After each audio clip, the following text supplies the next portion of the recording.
just a little past 6 p.m., we'll go ahead and call the Winnebago County Board of Supervisors to order for November 16th, 2021. The clerk has confirmed the roll, and we do have a quorum this evening. So the first items on the agenda are the Pledge of Allegiance, followed by the invocation by Supervisor Powers. If you could please all join me for the Pledge of Allegiance.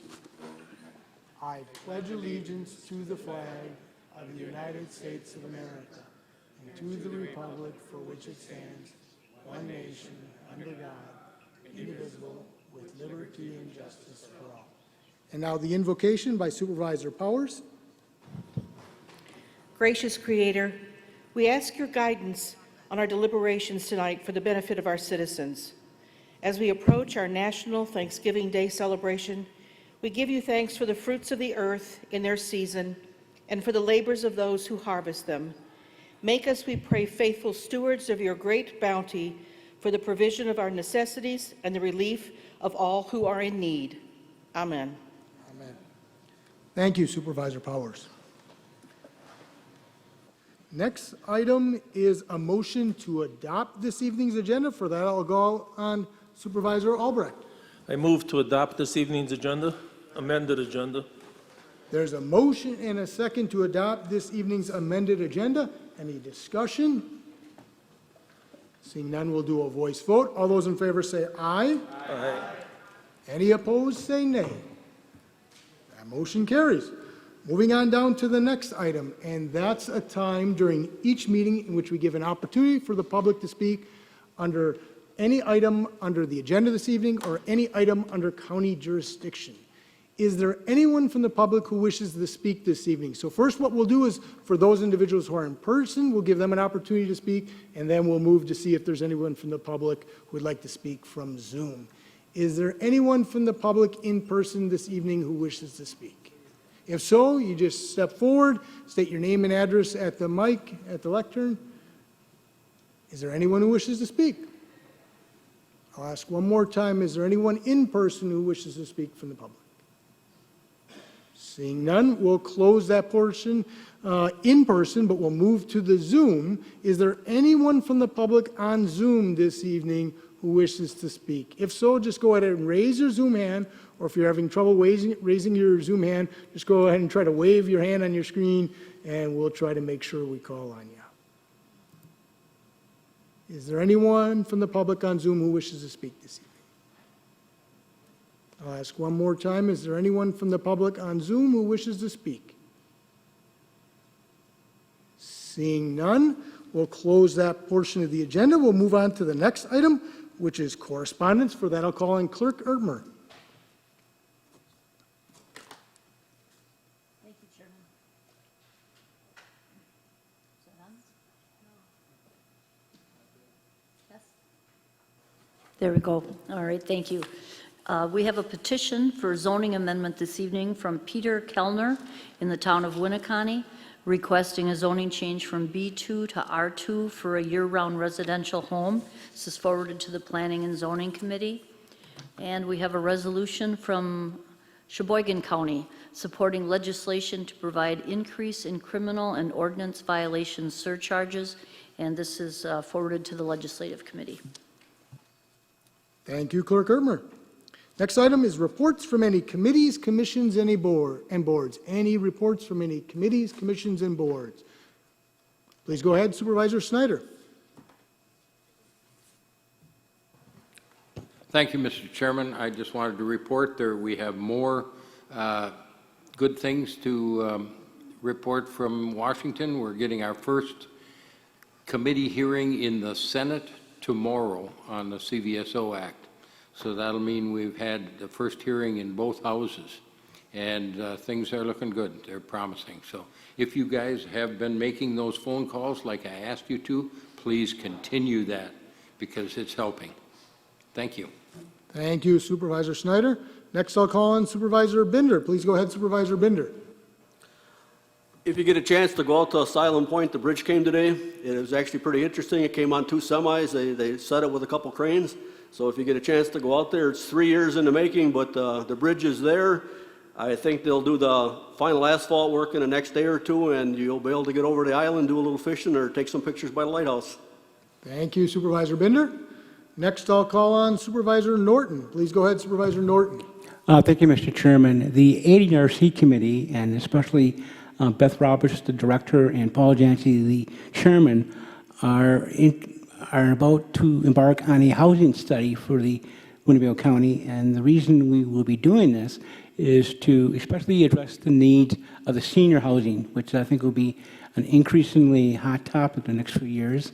We are looking for, first of all, the city of Oshkosh is doing their own, and we are waiting for them to have a preliminary findings so that when we have some people at the university to work on this project to do the whole county, because it's my concern, and also Paul Janty, the chairman, to not just worry about what's happened in Oshkosh, but also what happens west of 41.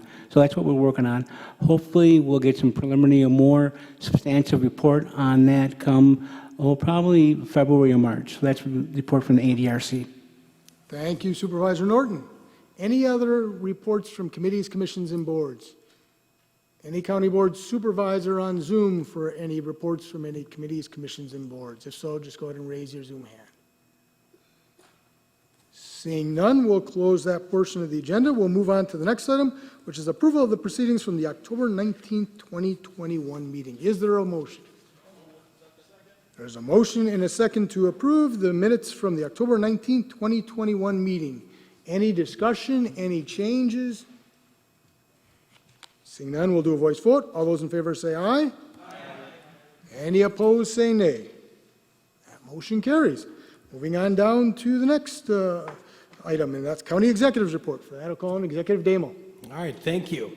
Once again, I'd like to thank the budget team and to thank you, the Board of Supervisors, for another budget session passed, and I appreciate everybody's help through the process. I did consider a veto due to the board's noticing practices. The initial veto was considered. However, I decided not to use it, and I decided not to use it afterwards. The reason I did that, I want to move forward in good faith, as suggested by some of you. So when the time comes that we'll go back to the drawing board and discuss that and hopefully do a presentation here before that. The board and the executive office are co-equal branches of government, and we need to work together. For 35 years, this county has debated and discussed the role of the county executive. I was not the first county executive to propose staff. We do remain an outlier in the state's most populated counties. Under state statute, the county executive is in charge of the day-to-day operations and administration of the county. Supervision of all departments and allocation of staff resources is well within the chief executive's duties. I would like to thank those that supported me and look forward to looking forward to working with those that did not. I thought we had a great policy discussion, and I did wish it could have went on a little bit longer. I do want to tell you I did consider a second veto that I abandoned before the agenda even came out. I'm deeply concerned about the structural deficits that we are having in the county. One of the vetoes I was considering is proposing that the net new construction that we took applied directly to the sheriff's $780,000 that we also took on that. Instead, we put $1.5 million in a contingency fund. I completely agree we need to look at increasing salaries, and I encourage us to explore all of our compensation and appreciation measures for our employees. But we must be able to fund it. Not all compensation has to do with money. Several weeks ago, I began sending birthday emails to every employee in the county. It's had a great response, and some sad responses. I began meeting with employees during the lunch hour to hear their concerns. I'll submit a full report to you on the feedback I'm receiving. These conversations are crucial to building a culture of servant leadership. I now have the ability to send emails to all employees at once. This is intended to build on a communication and collaboration through the county. My office organized cards for Veterans Day for all employees, supervisors, and committee members. They were signed by all department heads. If you received one, I'd like to thank you again for your service and all veterans for their service. Department heads have been taking place in leadership workshops. Just this morning, we participated in Real Colors personality assessment with Mandy Dornfield from UW Extension. We learned a lot about our different personalities and how we can work together and communicate better. It was a great exercise. Thank you for all who participated in Youth Government Day. Staff and department heads presented to over 50 students from Amro, Winnebago, and Lourdes. A special thanks to Judge John Jorgensen for walking the students through a mock trial. The final highlight of the day was watching us deliberate over budget and walking through the command center with Eric Rasmussen. I'd like to thank the American Legion for hosting that great event. Tonight, WCA's legal counsel, Andy Phillips and Jake Curtis, will be presenting to us recommendations for appropriating ARPA money, and it begins with a strategic plan. They're also going to talk to us about an opioid legislation that is coming our way. Earlier today, they were arguing to the Wisconsin Supreme Court over the Brown County sales tax case. Our office was fortunate enough to help in the preparation of the case. Speaking of ARPA, now that we understand what some of the federal government is doing and what some of the state is doing, it's time for us to start looking at our money. On the state level, one of the things that we looked at is the grant that came out that we're going to be discussing tonight over a healthcare infrastructure. Might be able to help us pay for that overage in the cost and the estimate of the building out by Parkview, which is much needed. I'd like to thank the Health Department and the Human Service Department for coming together and working with a whole bunch of nonprofits and municipalities to write a grant for a homelessness continuum initiative that will go to support many, many of our citizens. That will be coming before the board as well. There are a lot of moving parts. These are far from normal times. We need to get on the same page, and I look forward to reaching out to all of you to do that. Thank you. Thank you, Executive Damel. Next, we'll move to County Board Chairman's report, followed by County Board Chairman's appointments. So first, just a couple updates. So as you see on your agenda, we have 2 appointments this evening. So that is 2 of the vacancies that we had. I've kind of given you updates in preceding meetings. We'll do those appointments in a little bit after a couple more updates. As a reminder, we also have 1 other vacancy. So former Supervisor Palante had resigned from the board because she moved out of the board. That's District 16 in the city of Oshkosh. And so we have done some public postings, and that process has gone on for the last 2 to 3 weeks or so. And we'll determine if we have any candidates, and then vet those different individuals. If we don't have any candidates, well, then, of course, we will continue to post for the position, and we'll keep you updated like we've been doing as we learn more about any potential candidates. Next, I wanted to remind you, so our December meeting is December 21st. Just wanted to make you aware that there has been some discussion about at least considering doing it the week prior. And that partly depends on the timeliness of something that you're going to hear about in the presentation this evening related to the opioid litigation and the timing of some form of action that this board would have to take before basically the beginning of January. And so I just want to make you aware that, there have been some conversations about that. Right now it hasn't changed, but we'll let you know as soon as possible if there was a potential for that to change. And once again, it would be specifically because of that situation. Then just wanted to make sure everyone's on the same page tonight that we're on the amended agenda. Just because, as Executive Damo mentioned, he removed his veto, so we're on the actual amended agenda that we'll be discussing tonight. And then finally, before I get to the appointments, I certainly want to just say Happy Thanksgiving to everyone. It's only a week away. I've said it every year, but I'm very thankful for the opportunity to serve in this capacity. Frankly, I've been thankful in the 20 years of service that I've been in local government that I've had the opportunity to serve the public, and certainly thankful to you all as the opportunity to serve as your county board chairman. I do not take it lightly, and I'm certainly grateful. It's certainly been one of the honors, frankly, of my life. So I'm really appreciative of that. So thank you all, and I certainly wish you all a safe and wonderful Thanksgiving with your family and friends as well.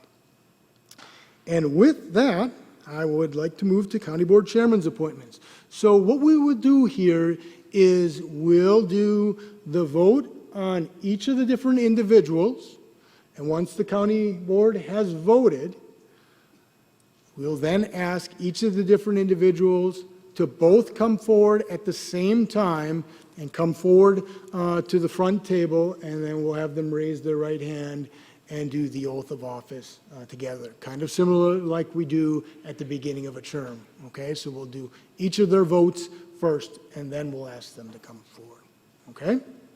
So the first one is Supervisor District 8, Jim Weiss, 1204 Cameron Circle, Neenah, Wisconsin. Can't hear you on Zoom. Oh, very good. It muted me for a period of time. So we'll start that over again. So the first County Board Chairman's report is Supervisor from District Number 8, Jim Weiss from 1204 Cameron Circle, Neenah, Wisconsin. All of you did receive his information, and most of you know Jim Weiss actually has experience on this county board, actually in this term, and he had to resign because he had moved out of the district. Since that time, he's stayed involved in the community in the city of Neenah on their Parks and Rec Committee as well as their Sustainable Neenah Committee. And with that, I'd entertain a motion for the appointment of Jim Weiss to Supervisor District Number 8. There's a motion and a second to approve Jim Weiss for Supervisor District Number 8. Any discussion? Seeing none, all those in favor say aye. Aye. Any opposed say nay or raise their Zoom hand. Very good, that motion carries. Now we'll do the next appointment, the second one, and then we'll ask them to come forward to the front table to take the oath of office. So the next is Supervisor in District Number 21, John Hintz, 137 Brockway Avenue, Oshkosh, Wisconsin. Mr. Hintz is a U.S. Navy veteran. He's also been very involved in the community. He served on the Oshkosh Plan Commission for the last 10 years, most recently as the chairman of the Oshkosh City Plan Commission. And with that, I'd entertain a motion to approve John Hintz to Supervisor District Number 21. There's a motion and a second to approve John Hintz as Supervisor District Number 21. Any discussion? Seeing none, we'll do a voice vote. All those in favor say aye. Aye. Any opposed say nay or raise their Zoom hand. That motion carries. Very good. Certainly congratulations, Supervisor Weiss and Supervisor Hintz, but if you could please come forward to take the oath of office.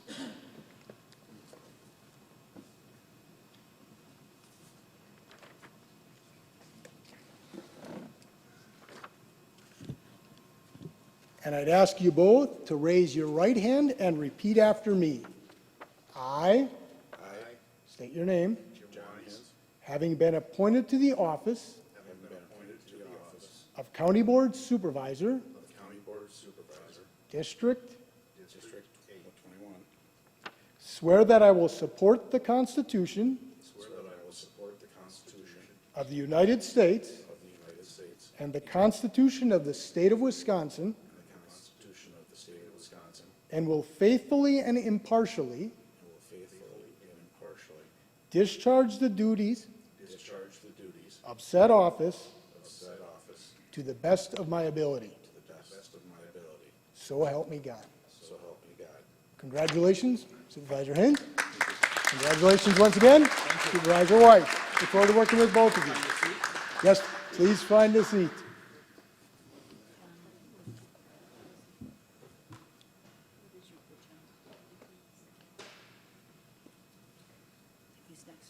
And we're just going to give them an opportunity to get situated. John, you're over there by the budget book. We'll have to have them sign their oaths. Yes, we'll do that. Very good. Very good. Well, congratulations once again, Supervisor Hintz and Supervisor Weiss. Now, I will tell you, as I've updated the board, we had a number of good candidates, frankly, for both positions. I will tell you that. Individuals who are passionate. We spoke to all of them directly. Individuals who were very involved in their communities already. And there were several individuals for both those positions. So it was wonderful to see all the wonderful interest and great work, frankly, that so many folks are doing throughout our community. So once again, Supervisor Hintz and Supervisor Weiss, look forward to working with you both. Very good. So that concludes County Board Chairman's report and County Board Chairman's appointments. So we'll move on to the next items. Now we have two presentations this evening before we go to voting measures. The first one is presentation regarding the American Rescue Plan, otherwise known as the ARPA, funding and reporting. And for that, we have here Andy Phillips, the WCA Legal Counsel. And with that, Mr. Phillips, you have the floor. Thank you, Mr. Chair. How are we working the presentation? I We'll- didn't work out these technical difficulties before. We'll see if we can I'm looking work- at the end down here, too, for the technical issues. I was told that you were the guru. No, we have a PowerPoint presentation that I'd like to go through. While we're sorting this out, I'm Andy Phillips, Counties Association General Counsel. I'm with the firm Von Briesen and Roper. Privileged being here. I'm glad that we put the new guys on this side so they have to pay attention to me tonight. That's appreciated. How many of you were at the Counties Association Conference in La Crosse at the end of September? All right, for those of you, keep your hand raised if you were at this session in September. All right, good, I like this. This is an encore presentation that we started in the end of September to start this discussion about the American Rescue Plan Act and the use of funds associated with that act. ARPA, this is something new to us as counties. I mean, typically, we see money allocated by the federal government, laundered through some bureaucracy, handed to the state, and then somehow it gets lost in Madison. It never makes its way down quite to us. The filter doesn't work that well. Here, with ARPA, we've got a direct allocation that comes from the feds down directly to counties. That's awesome. That's great. And so we celebrate the fact that we're getting this funding directly to us. And then we have to sit and say, oh boy, how are we going to deal with this money? We're not accustomed to having extra anything, much less money. And so from our vantage point at the Counties Association, as counsel to the association and counties all across the state, we're really striving to encourage counties to take a very measured and strategic approach to the utilization of these funds. These are one-time funds. This has never happened before in my lifetime. I venture a guess none of your lifetimes, and I don't know if we'll see it again. So how do we make sure that we make the appropriate investment of these funds that are coming to us so that it pays dividends, not only this year, next year, but 5, 10, 20 years down the line? See, I knew if I filibustered long enough, we'd eventually have something on the screen. Oh, is it playing already? We're already starting. I will work to advance the slides with you. We'll work in concert. I get to give direction to a board chair. We absolutely can work in concert. I am confident. All right, so if you could advance to the next slide, Mr. Chair. Here's how we're going to set the table tonight. I'm going to have a discussion with you, just very overview, broad view, strategic planning. I am not a strategic planning consultant. I've been through strategic planning exercises for my own private business, but it's not the same for every business, and it is not the same for counties. So please don't look at me as an expert in strategic planning. But what I do want to do tonight is at least give you enough information to start the discussion, to ask the questions and say, how are we strategically going to plan for not only the utilization of these ARPA funds, but should we have a broader discussion about strategic planning in Winnebago County, and what does that look like? I think that's a worthwhile discussion. And I've said this, and many of you have seen me talk about this topic in years prior. I've said this forever, is that counties are hamstrung by two very significant hurdles when it comes to adopting a long-range or a strategic plan. Hurdle number one, the budget. Because what happens on December 1st of every year with this county board? Everybody says, whew, we made it through another budget. I don't have to worry about this for at least another 9 months, all right? So it's an annual cycle where we keep coming back to this question of where are our priorities and what are we going to fund? How do we best and most efficiently deliver services to our citizens? So that's impediment number one. Impediment number two, what are you guys doing in April of every even number year? You're running for office. And some of you may not be back here come April of 2022. And so we have a consistent turnover, sometimes more, sometimes less, but we have turnover. So how do you develop any sort of momentum toward a strategic plan when we have turnover every 2 years? That's a challenge. It's not insurmountable, but it's a challenge. Helping you in this process of developing that plan is to commit things to writing and make commitments about adopting a strategic plan. So again, just thoughts for your consideration. I am, again, not an expert in this. So here are the basics on a strategic plan. This is Andy's version, and you can find different versions if you use this thing called the Google machine and just Google strategic plan. Okay, you're going to find different versions. So these are mine. What are the basics of a strategic plan? It has these 5 elements: vision, mission, goals and objectives, strategies, and tactics. Next slide. So what is a vision? What I did with the vision statement is I pulled a vision statement off of another county's website, and then I altered it to fit what I think a good vision statement would be. Because if we look at what a vision statement is, it defines what you want the county to be long-term. Not what you are now, but what you want the county to be known as long-term.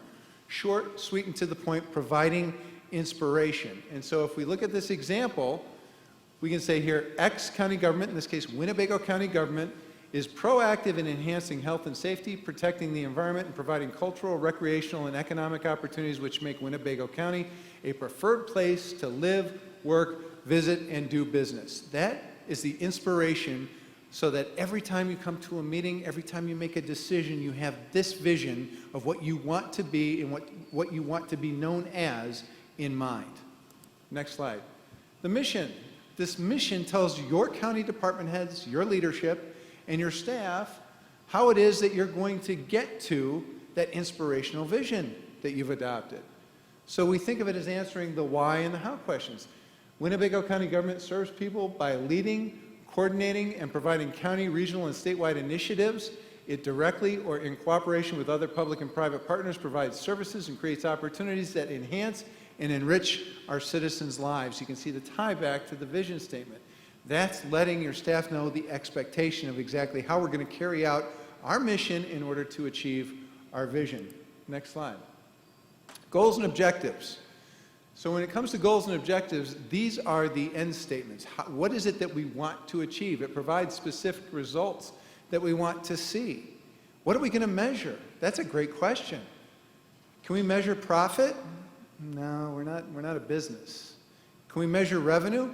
Well, maybe, but really celebrating enhanced property tax levy is not the right result.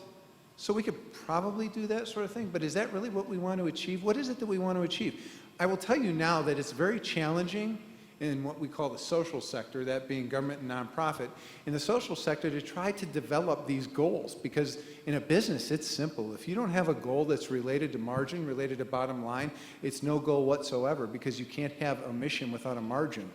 That's business speak. Government, social sector, it's much different. We're talking about the return on the investment. So how are we measuring the success of a variety of programs and service offerings for our citizens? Just because it's difficult doesn't mean it can't be done. So for example, if you have a goal, you want to have it time delineated, you want to have it measurable. For example, we want to have a 90% on our customer satisfaction rubric in all departments by December 31. We want to increase utilization of our county park system by X% by the end of June of 2022. Those are examples of goals that you can establish going department by department by department. And while we're on this slide, you will notice a theme that's developing here, is that when we talk about the elements of a strategic plan, we start very, very broad. We start with our big, broad vision, then we narrow that into our mission, then we narrow it more into our goals, and as you'll see here, we're about to get into minutia. Winnebago County's organizational form is that of county executive, and so you've got to keep that in mind, that you've got an individual that was elected to administer all of the various programs, services, and oversee the departments within the county. And so there is a point where you have the luxury as a county board of saying, all right, we've adopted a vision, we have a mission, we have goals, Mr. Dame will go do it. That's the beauty of a county executive form of government. And so think about that too, the roles and responsibilities as it relates to development and implementation of the strategic plan is that there is a role for this board, there's a role for your executive, and frankly, there's going to be a role for department heads and staff as well. Next slide. Strategies are more specific. As I just mentioned, we're getting much narrower in focus as we go here. They're very short term. Administration, and I can't emphasize this enough, I just made this point. Administration has to play an integral role in developing these strategies, because you may come up with the best goal ever, but if your county executive says there's no way we can do that, we can't achieve that, what good is the goal, all right? You might as well not measure it because you know you're not going to achieve it.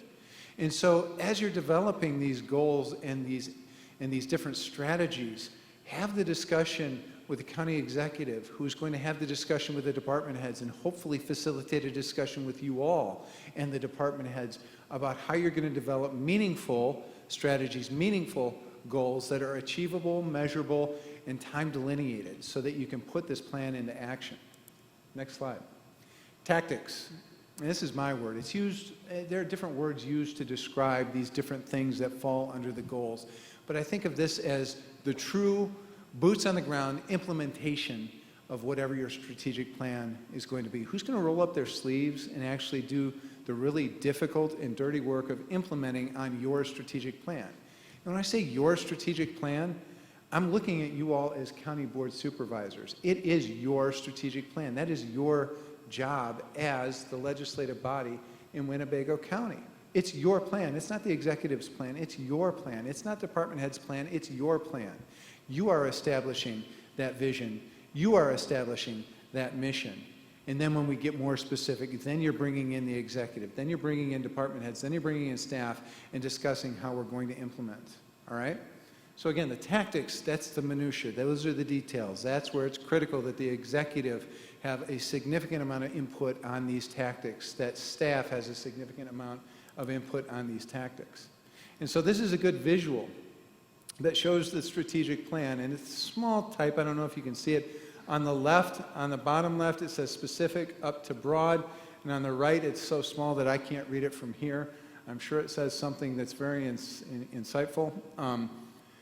But you can see how we start at the top with the vision, and from there, it just develops and gets more and more specific as you go down that pyramid. And so that's the overview of the strategic planning process. And I've talked, I don't know, 15, 20 minutes maybe about strategic plans. That's not enough to have a discussion about strategic planning. If, in earnest, you want to develop a strategic plan, it's going to take effort, and it's going to take time. And I've seen counties go through this process. And every single time, at the beginning of that process, I see a lot of heads shaking and saying, where are we ever going to find the time to do this? And by the time that process is done, I've seen a lot of heads, I'm not going to say every one, but a lot of heads shaking and saying, how did we ever not find the time to do this before? Okay, so it's a worthwhile process to go through, if for no other reason than to have the very important discussion about how it is that you're going to conduct business in Winnebago County. I saw your agenda for tonight. I know what's on the agenda for typical county board meetings. There's a lot of business that you've got to get to. I'm suggesting that if you go through a strategic planning process, it's going to make that agenda seem a lot easier because you already know how you're going to deal with all of the items on the agenda. So that's why we strategically plan at the global level. How do we focus now on the use of Arpa funds in a strategic planning context? As I mentioned before, this is one-time money that we want to pay dividends into the future. And I say one-time money knowing that a payment came last May, a payment will come next May, hopefully. And so we're going to have two payments, one sum of money that's going to come into the county that we want to invest and we want to pay dividends down the road. That's a discussion at the board level about what it is that we want to achieve with that money at a very, very broad level. We're talking vision, mission, strategy type stuff there. And then it's the discussion with the county executive. And the executive should be providing you with valuable input about the best use of those funds to get to the strategy that you want to achieve with that money. That's a critical step in this process.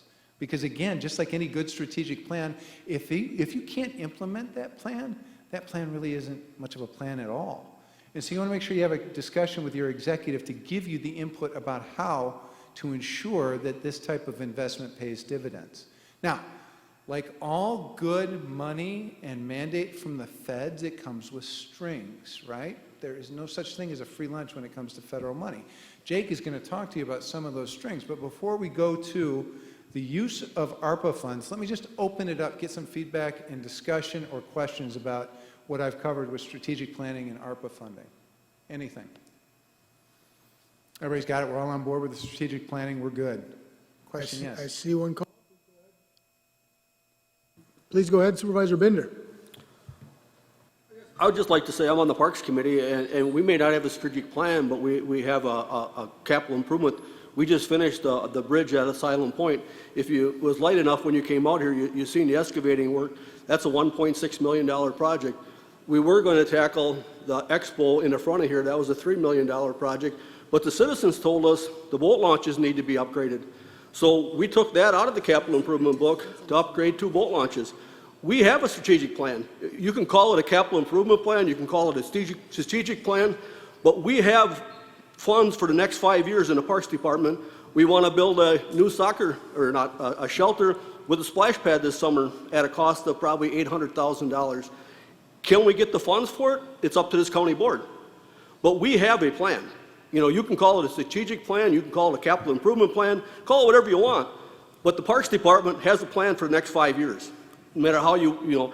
And I can remember at your seminar, what you told us is do as much of these projects as you can on your own because we're very expensive. And you told us that at least 3 or 4 times. I was there. I'm glad you remember that at least. I think that's a great example of a strategic plan, a capital improvement plan, a KIP plan. I've seen those in counties too. That's a long-range vision for what it is typically on an infrastructure basis you're going to need in the county. That's absolutely a strategic plan. It's a great example. Thanks for sharing. We have a couple other questions. So first I'm going to call on Supervisor Fari, followed by Supervisor Shorsey on Zoom. So please go ahead, Supervisor Fari. Thank you, Mr. Chairman. I appreciate the focus on planning, and I'm sure that needs to be achieved. However, before I get into that, I would really need to know what funds can be directed for what purpose specifically. That's it. You know, Jake and I went back and forth about who goes first here. I drew the short straw, so he made me get up and talk first, but Jake's going to get into those specifics. Okay, because once we know that, then you can allocate your planning Absolutely. objective based on those funds. We got to know the rules Thank you. before we go about the business Yes, of sir. spending the Thank- money. I agree. Thank you. Thank you, Supervisor Fari. Next, I'll call on Supervisor Shorsey on Zoom, followed by Supervisor Powers. Please go ahead, Supervisor Shorsey. You can go ahead and open up your mic. Thank you, Mr. Chairman. Just a couple comments, I guess. First of all, I'm loving hearing strategic planning.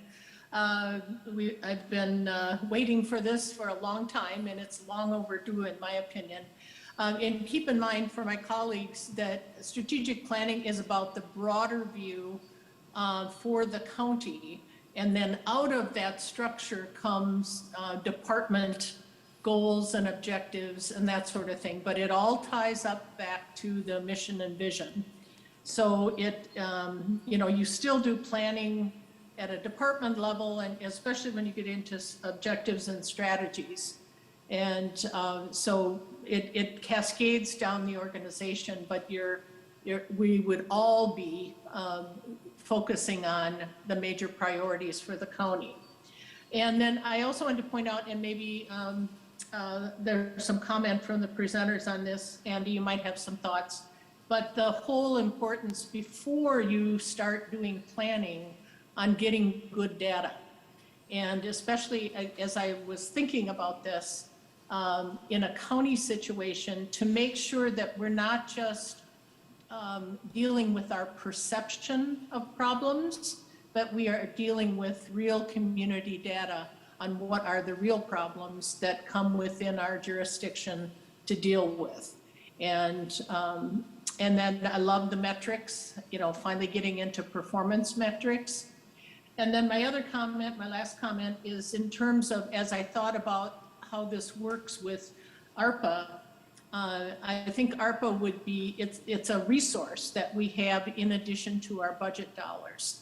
So I see this playing very well with a strategic planning process, and where those ARPA funds could be used for those things that do fit within our overall long-term plan. So thank you very much. That's all I had to say. Thank you. Thank you, Supervisor Shorsey. Next, we'll call on Supervisor Powers. Please go ahead, Supervisor Powers. Thank you, Mr. Chairman. If we have ideas of things we'd like to see considered, who do we put that to? Who'd we tell Things you'd like to see considered? for this funding, for the strategic plans? Well, if you're talking about the strategic planning process, that's a board decision on what you do with your process. If you're talking about the utilization of ARPA funds, of course, this body, as it knows, this is the body that appropriates money.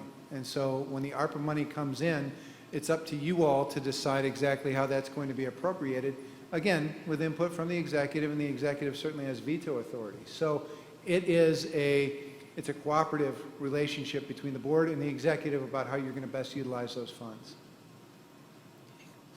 Thank you, Supervisor Powers. Doesn't really answer. Seeing no other call-ins, please go ahead and proceed. Thank you. Oh, I'll turn I apologize. the floor over to Supervisor my Shorsey, partner. did you have one more comment? Sorry. I apologize. No? Okay, please go Thank you, ahead, Mr. Mr. Chair. Phillips. My partner, Jake Curtis. Good evening, everybody. Thank you, Andy. You know, Andy, I think, did a great job setting the table. I mean, he joked, but you know, we thought it made sense to start with strategic planning because, as Andy said, this is really a once-in-a-generation opportunity to do some long-range planning. Supervisor Binder, you know, we had a great conversation at the WCA conference. I had some great conversations with your county executive. So I think this county is very well positioned to consider kind of how you actually plan out for the next, you know, 1 to 2 years and then even 5 years. As you're going to see, a lot of these deadlines match perfectly with what a strategic plan is and should be. You know, when we started to put this presentation together, Andy was the one who had the idea. Let's put strategic planning and ARPA together, because we can have all the funds in the world, but if we don't have a strategic plan as to how we're going to allocate them, you know, it may be an investment that works, but it may not. And so, you know, our encouragement is, you know, I've been practicing with Andy for 6 years now. We do this with our practice, right? We look out a year, we look out 5 years. Where do we want to be? You know, what counties do we want to be working with? And so this is something we do, and we encourage all our counties to do that. Winnebago County's been on the list every year. It's number one on the list. So, you know, so kind of just taking a step back. So how does all this relate to ARPA? As I said, one-time funds, 2 tranches. We'll get into the details. The use of ARPA funds should be consistent with your overall strategies, with your goals, with your expectations, and you know, what are the long-term investments? Again, you know, Supervisor Binder, a few others, your county executive have some great ideas. I'm sure many of you do. You know, we encourage you to sit down as a board, along with your administration, and think, you know, how can we use these funds, because they are significant, to really make long-term improvements for the county. So Andy kind of already touched on this. Who decides? I know we already had one question, you know, who actually makes the decision? You know, this isn't really all that different from your normal budgeting process. You know, frankly, the board needs to work together with its executive. You are going to appropriate the dollars. You're going to have these funds. You're going to make your decision as to maybe the projects that get assigned. Then at the end of the day, it's the job of the executive to actually carry that out, right? To work with your department heads and actually administer how those funds actually are going to be implemented. This can take a variety of different forms. We have some counties where it's less formal. We have one county that I work with daily. We're serving as interim corp counsel. We work with them daily on essentially a task force that they have set up. It really can take any form that you decide as a county board, but the big encouragement is to have that vision and then to work with your executive, who's going to work with your department heads to actually carry it out. And we can obviously help, you know, set that up or offer ideas, but the big thing is, again, connecting that to the strategic plan. Next slide, please.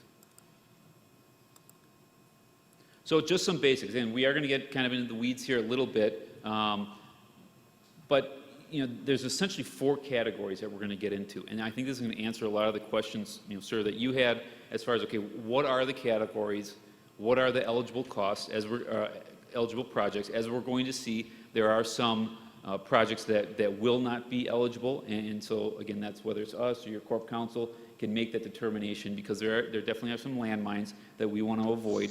But at the end of the day, there's essentially 4 categories. It's a large amount of money, right? $130.2 billion for local units of government. 2 key deadlines here, and again, we didn't plan this at the outset, but when you're thinking strategic plans, if you're thinking 5 years, right? We're in 2021, so almost, essentially within a month, exactly 5 years from now is a deadline where all work must be completed. So again, perfect opportunity to put that 5-year plan where you want to be as a county in 5 years. Before that, 2024, so 3 years from now, funds must be incurred and obligated. 2 major deadlines. Again, there's a lot more details to that, but if you're thinking just as a board vision where you want to be, 3 years and 5 years is essentially the time frame that you're working with when it comes to the allocation of ARPA funds. There is reporting requirement, as you see when we started out this presentation. It was upcoming deadlines. These are all past tense. I guess the point here would be there are ongoing reporting obligations. That's something we can work with your administration on. Your corp counsel is going to be well aware of kind of what those reporting requirements are. But at the end of the day, I think the take-home point for you as a board, especially if you're working at your committee level, every decision that we make, we have to have the paperwork to actually show where the funds are going. There is an audit mechanism that Treasury can utilize. As you know, with audits, our encouragement is to plan. Hopefully that day never comes, but obviously we want to be planning in the event there is an audit, that we can show that the funds were properly allocated to one of those 4 buckets or those 4 categories that we'll get to in a moment. So I think the take-home point is just make sure, and again, your administration will do this, make sure that the decisions are well vetted and we can actually prove that they're eligible spends within one of those 4 categories. So a couple high-level 30,000-foot restrictions that regardless of category, whether we're in categories 1, 2, 3, or 4, there will be restrictions. We can't be touching pension funds or making allocations to pension funds. If there are pre-existing limitations, again, this is where your administration is going to help, but I think it's helpful as supervisors to know if there's a federal matching fund, we can't use the ARPA dollars to meet a federal matching fund. So if you're looking at the committee level at a program, just keep that in mind.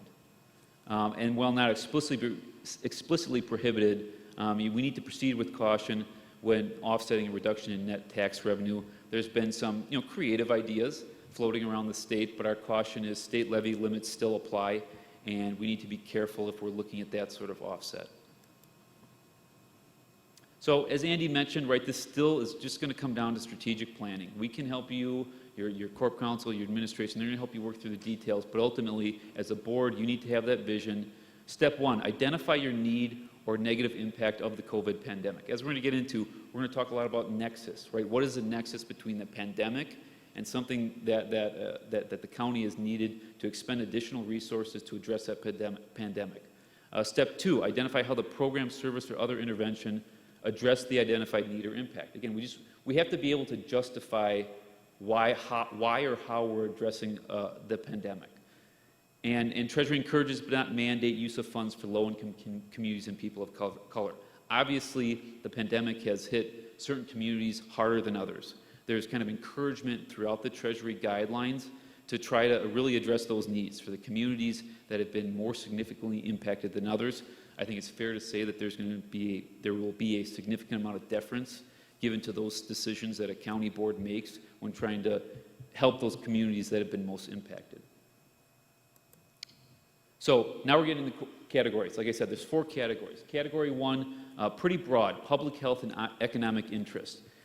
Again, I know you guys can read, you can see the bullets here. Public health, we're really looking at those areas that were most significantly hit, the COVID measures, precautions that the county had to incur. I'm assuming there's additional cost of being in a facility like this opposed to your normal meeting space, additional staff. Anything really relating to addressing the pandemic that increased costs as it relates to public health is going to be an eligible cost. So medical expenses, behavioral health care, obviously significant behavioral health costs. As we all know in county government, a lot of that falls on county government. You're the ones that are going to have to deal with most of those sorts of issues. That's going to be an eligible cost.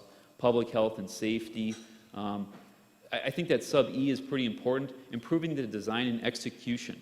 So it's not just the actual provision of services, again, within that theme of strategic planning. If we actually want to improve how we provide services, whether that's data analysis, are you most efficiently providing the services? What sort of analysis have you gone through? Have you used outside consultants? Whatever the case may be, that's going to be an eligible cost because, again, the goal is to improve services, to be as cost-effective as possible, to help as many people as possible.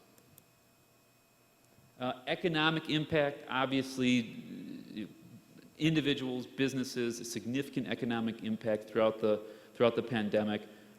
They must be designed to address an economic harm resulting from or that's been exacerbated by the public health emergency. Again, we want that connection.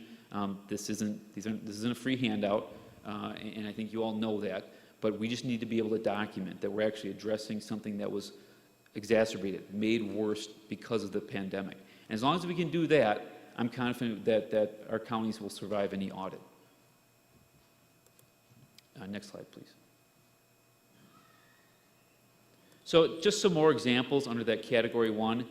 Some of the economic impacts: assistance to unemployed workers, assistance to households, expenses to improve, again, that economic development, small business and nonprofits. We've been talking to a lot of our counties, and we've been encouraging the use of economic development corporations. There's no secret, particularly tourism. Some of these industries that have been hit hardest. There's a role for county government. We want to be careful to maybe use something like an economic development corporation to ensure that there's a public purpose and that we're actually addressing that doctrine. But at the end of the day, as long as we can meet that nexus, I think there'll be eligible costs. Just make sure that there's a connection to the pandemic, that the county is stepping in to provide that assistance. So again, a couple key points. Treasury is going to presume that certain services to low-income and minority groups are covered as economic impact. So a few impermissible uses. So general infrastructure projects. There has to be a connection to the pandemic. A general infrastructure project that's been planned for years, I think it's going to be difficult to meet this first category. Now, there's going to be 3 more categories we're going to get into that we may be able to rely on. But, and I know, again, Supervisor Binder, I know you and I spoke about this at a conference. If it's a project that there's a significant need and it's been on the books and now we have the funds, I think we still need to make that connection to the pandemic. As we'll see, we'll get into revenue replacement. That's a different analysis. And so, something like what we discussed could fit in there. But at the end of the day, just a general project, it may be difficult to justify to Treasury. Contributions to rainy day funds, financial reserves, so, those sorts of funds, I think it's going to be difficult to survive any sort of scrutiny there. And then settlement agreements, judgments, consent decrees, we want to avoid using the Arpa funds for those categories. Category 2, this is something we've been fielding a lot of questions. Obviously, county staff have, in many respects, particularly those frontline workers, have borne the brunt of long hours, difficult situations during the pandemic. There is a provision that allows for up to $13 per hour per worker, in addition to one's usual wage, to essentially be a premium pay, kind of a bonus that recognizes that difficult work that was taken on during the pandemic. That is capped, so it's up to $25,000 in total for any single worker. It can be both retrospective and prospective. So the pandemic is still here, and we're still dealing with the ramifications. So it can be kind of treating the last 16, 17 months, and then also looking forward and really incentivizing the workers that are on the front lines. It's important to keep in mind that essential work, we've heard this term thrown around, right? We're looking to add the premium pay for individuals that actually had those regular interactions. If somebody has been 100% telework, I think it's going to be difficult to kind of meet that eligibility requirement for premium pay. There is some language. I think that there's an argument to make that essentially anybody in county government would be eligible. I think just from a practical standpoint, right, I mean, these aren't unlimited funds, they're finite. And so if you're going to look at premium pay, our encouragement has been to start with those employees that really have been on the front lines. And obviously not to diminish the entire county workforce, but some are just going to be more in a more hazardous type situation. Start with those employees, and maybe you work your way to those that haven't necessarily been on the front lines, and then I would definitely caution employees that have been essentially teleworking the entire time. So that's the second category. Category number 3, revenue loss. Let's jump to the next slide if we could. So there's essentially a calculation that we can make. There's 4 inflection points starting in December 31st, 2020, 21, 22, and 23. And essentially, we're going to start at one of those points. We're going to look back to 2019. Can you identify an actual revenue loss? In the previous slide, it noted that we're not looking at line items, right? This is in the aggregate. And one issue we've been working with counties is, well, we have one line item in the budget that since 2019 is down 10%. Can we focus on that 10%? This is your overall budget, okay? And so the calculation is essentially you're using a growth adjustment rate of either 4.1% per year or the recipient's average annual revenue growth over the 3 full fiscal years prior to COVID, whichever is higher. Now that's a mouthful. Your finance folks are going to be, able to work through that calculation. But essentially, you're going to look, and whichever is higher, either 4.1% or average annual revenue growth over the 3 years. If there's a dip, right, that's essentially the amount that you can use for revenue replacement. I just went through the calculation with the county, Western Wisconsin County. They identified about $100,000 that they can use for revenue replacement. The benefit there is there's really no need to establish a COVID nexus. So in other words, if you have, and again, I'm just throwing the number out. I have no idea what the number would be here in Winnebago County. But if it's $100,000, that is $100,000 that you can maybe use for something that's not necessarily COVID related. There's not going to be an expectation that you have a nexus. And so maybe there will be a project that, maybe it's going to be tough to justify, but you haven't been able to use your normal budgeting process.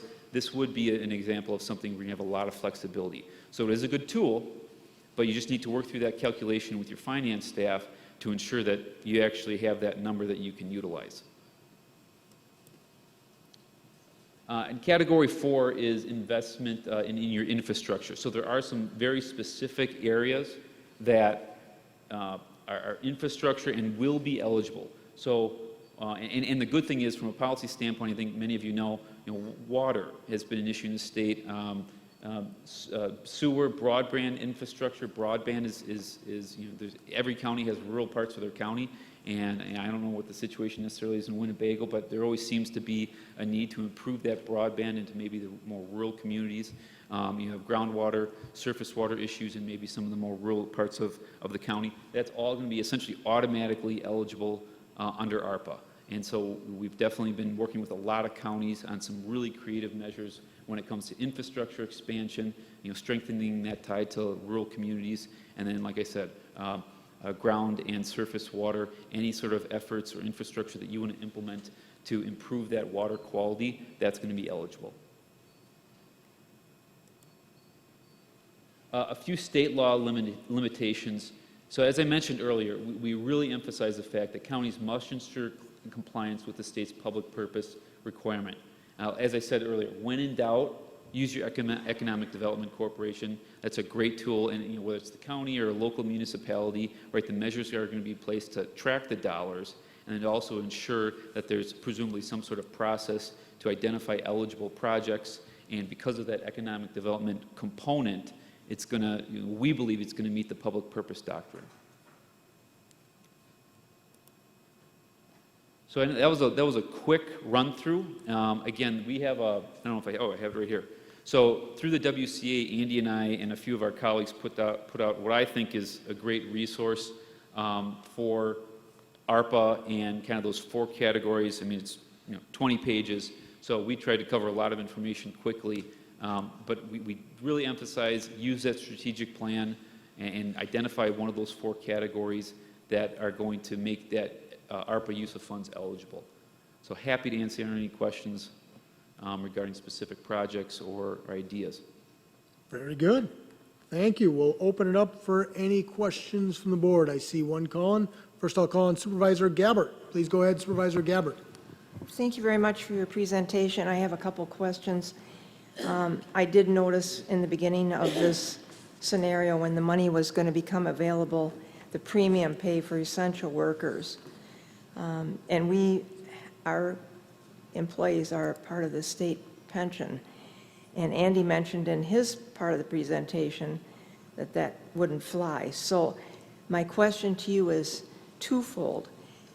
You just said that's one of the options. How do we skirt paying into the pension if we just want to give the employees $13 an hour for being an essential worker, if we so determine that? And who determines who's essential? If you asked any county employee today, all 1,250 of them would say we are all essential. So who makes a determination other than direct contact with the COVID situation, like a healthcare worker? Somebody on the highway department might say they were essential, they were out doing road work to keep the traffic flowing. So how do we determine those two scenarios? Yeah, so I'll take the second one first. I think that's a fair question. It's a good question. I think, right, this is a 1,000-page rule that has a lot of details. There's going to be, I think, some inconsistencies. On the one hand, there is an emphasis on essential worker. It includes a definition. At the same time, essentially, any government employee is going to be considered eligible for this premium pay. And so from from a legal standpoint, I think the answer is, you're absolutely right. Any employee is going to be considered essential. Whether you're on the front lines, sheriff, deputy, public works, nurse, whatever the case might be, you're all essential. Or, if you're in accounting and never touch a person throughout your day, you're still important for purposes of making sure the funds are flowing and accounted for. And so I think that the answer is everybody's essential.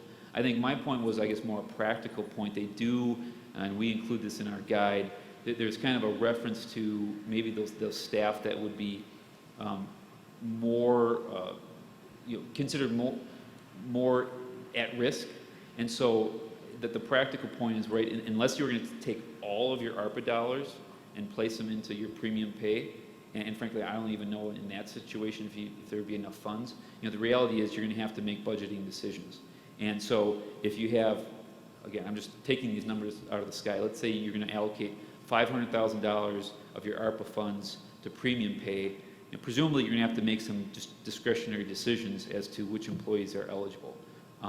And so, who makes that decision? Again, as we alluded to, this is, you're the policy-making entity. You need to make that decision and then work with your county executive to make that determination. So I think the answer is you just need to work as a team and make that determination, and you're dealing with finite dollars, and do the most equitable thing you can to maybe reward those people that were more at risk. As far as your first question, I guess I'm not completely tracking me. At the end of the day, so if somebody's making $20 an hour, and you decide, for this position you're going to add $5 an hour, that's just premium pay on top of their normal hourly wage. And it's just considered additional pay. There's going to be an expiration, so we encourage people to make clear that this is not a salary increase, a permanent salary increase, right? This is premium pay during the course of the pandemic to essentially address. But we'd still have to go and put their money into the pension because it's part of their pay. Right, and so the references to pension, right, Treasury is going to look very specifically at maybe counties or state governments that are going to take that to essentially backfill the overall funds. I think it's different from, a contribution, an employee's contribution to the pension fund versus a state is, I won't talk about a state to our south, but a state that's millions, billions in the hole. The point is you're not going to take those ARPA funds and essentially backfill for bad budgeting. That's not something I think counties really need to worry about. It's just something we want to highlight, that there are restrictions. Obviously, Milwaukee County is maybe a little different situation with its own pension fund. So we do highlight that prohibition on using that for pension backfilling, but that would be different from just simply tacking on premium pay, of which a percentage is going to be a pension contribution. So good question. Here's a caveat to that. Then besides the 1,250 employees the county has, there's people, Joe Smith and Sally Watson, out in the county. They were essential. So our county employees kept their jobs. Some of those people didn't. So we have to be careful that if we're going to, I will say, reward our essential workers, that we don't cause a stir in the community, that what are you doing for me out in the community? I either lost my job or my business was closed down. So it's kind of a double-edged sword. Absolutely. And again, this comes down to tough policy decisions that you as a board are going to have to make. And like I said, this isn't an infinite amount of money. You have finite resources that you're using. And so you're as a board going to have to determine, there's, I think, a very strong argument to make that if you have workforce, non-county workforce, private sector workforce that has been significantly impacted, that we can use your Economic Development Corporation, other nonprofits, that the county can partner with to maybe address those needs. That can absolutely be an eligible fund. Now, I think in that situation, we need to make very clear that these are, for purposes of addressing, a community or an industry that has been more significantly impacted by the pandemic. But you're absolutely right, and those aren't always easy decisions, and so those are the pros and cons that you as a board have to weigh. But you're right. Okay, thank you. Thank you, Supervisor Gabbard. I see a few other call-ins. So first, I'll call on Supervisor Albrecht, followed by Supervisor Buck on Zoom. Please go ahead, Supervisor Albrecht. Is any of that money available for creating a new landfill? So that's the type of analysis we've been going through with counties across the state. I think, right, so it's always fun to have to think creatively on your feet. I think you can make a strong argument. I've been involved in natural resource issues. Let's say there's some sort of leachate issues from a landfill that are impacting your water quality. I think you can make an argument under that category 4, that's water infrastructure. I think that's probably the first, thought I have.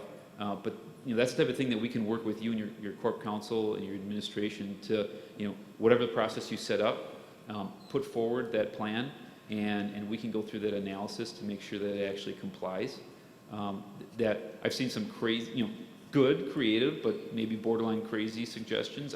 That one strikes me as a very reasonable one, that we could probably come up with a rationales to why that's maybe been exacerbated, or, like I said, meets that category 4 water infrastructure.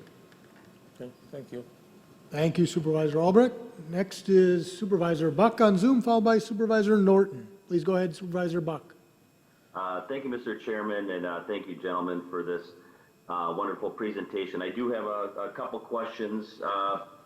The first one being that we have a significant amount of money coming in with the newly passed infrastructure plan federally, $100 million coming in for broadband coverage and $841 million for water infrastructure into the state of Wisconsin.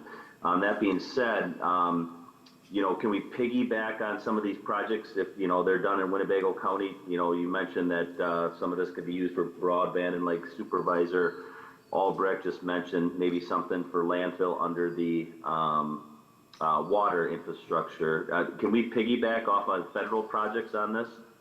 Question number 1. Yeah, great question.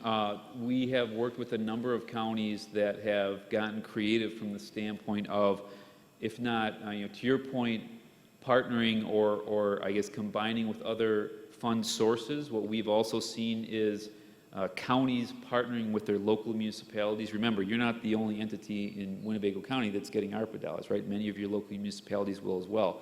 We've been involved in some really great projects where a county has partnered with its local municipalities and essentially,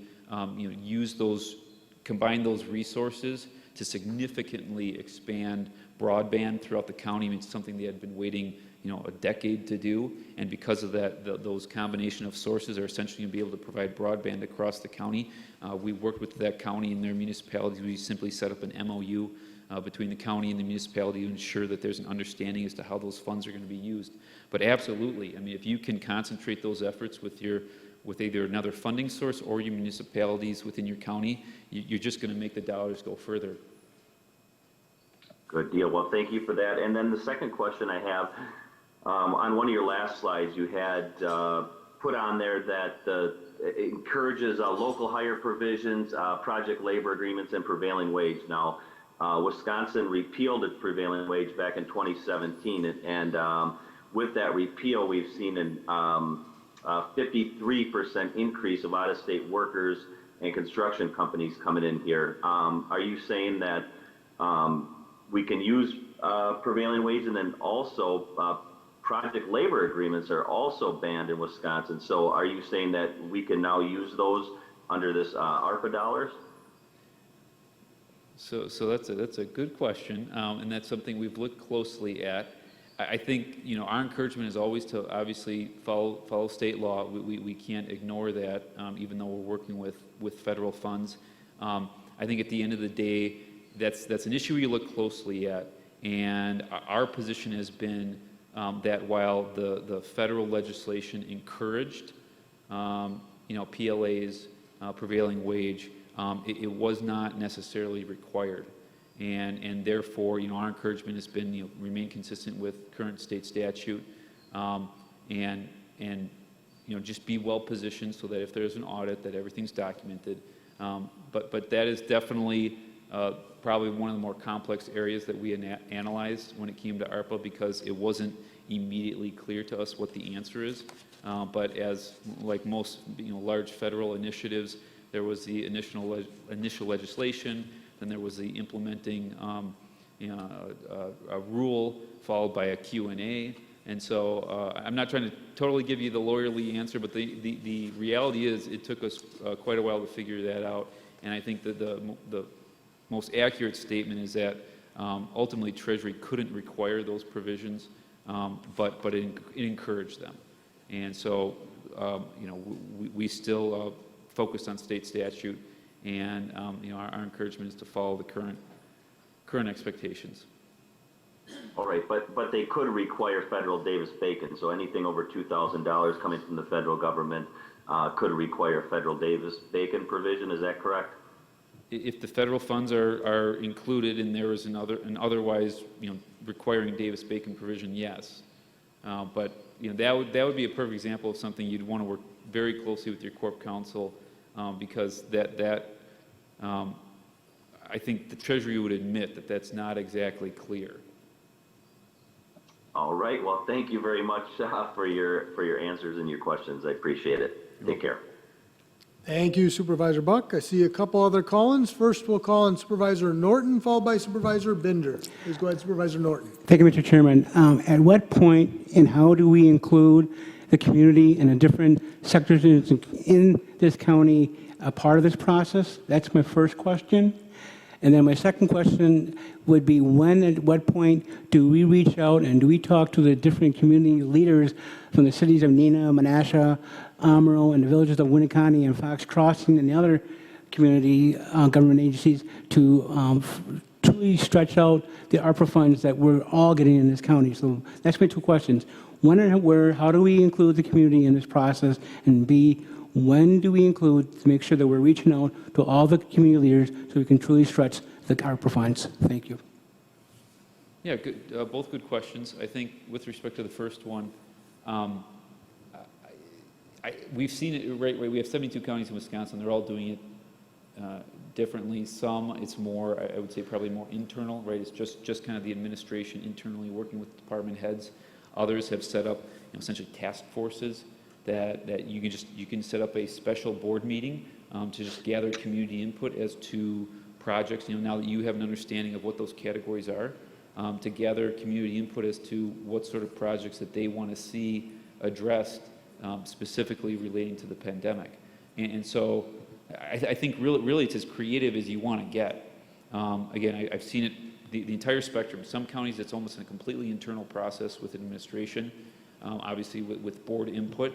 But once that appropriation is made, those dollars are allocated, then it's just working with department heads to full special board meetings with a task force to gather that input. So that's really up to you as a board. I mean, how active do you want to be in gathering that input from the community, which I think does segue into your second question.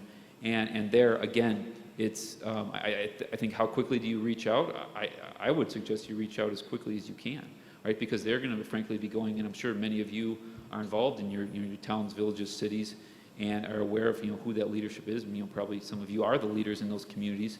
So I would make those reach out as soon as possible, because again, you can concentrate those dollars on these projects and just make them go further.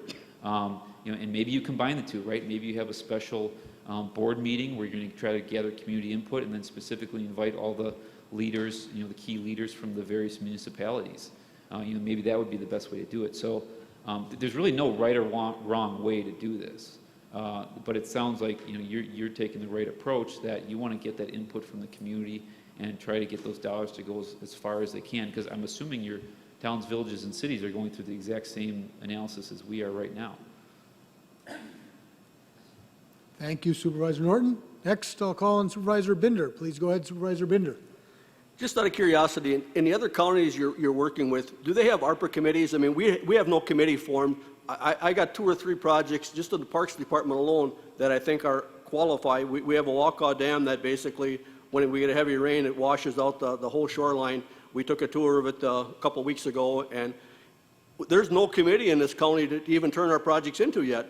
I would think that's the first step, is forming a committee, so that anybody in this county board or any citizen, we should have like 5 citizens, 5 county board members, and have a committee that you can turn these projects into and find out by asking your office, maybe with help and services from your company, if these projects qualify. But we have no committee, so who do we turn our projects into? I mean, we have to start somewhere, and I would think the first place you start is forming a committee, and I would think it should be like 5 county board members and 5 people from the community to oversee these $33 million, so we basically serve the citizens that elected us to do that and get the input from the citizens that know their community. What's your opinion on something like that? Yeah, no, I think it's a fair point. I mean, as Andy alluded to, right, it starts with this group right here. You guys set policy for the county, you appropriate the dollars, and then you have a county executive that will work with your department heads to execute on that strategy. I think we'd be happy to work with your chairman and anybody else in the county as far as ideas. I honestly have seen, and we don't work with all 72 counties. The counties I work with, I have seen any number of different strategies. I would say the majority have a working group or task force. Some, and you got to be careful of open meetings laws, right? So if you're going to have county board involvement, it's going to be subject to open meetings. If it's just administration, that may be a little different analysis. But it's really however you want to set it up. I would say that at the end of the day, though, it starts with this group right here, and working with your chairman to filter those ideas. And then if you want to set up a specific task force, a special committee, a working group, you can do that as well. I would say if I polled all the counties we work with, I think probably the majority have a working group of some sort, and I would say specifically it probably includes a combination of administration and then, to your point, maybe a few county supervisors that maybe have more experience with the budgeting process and that appropriation of dollars.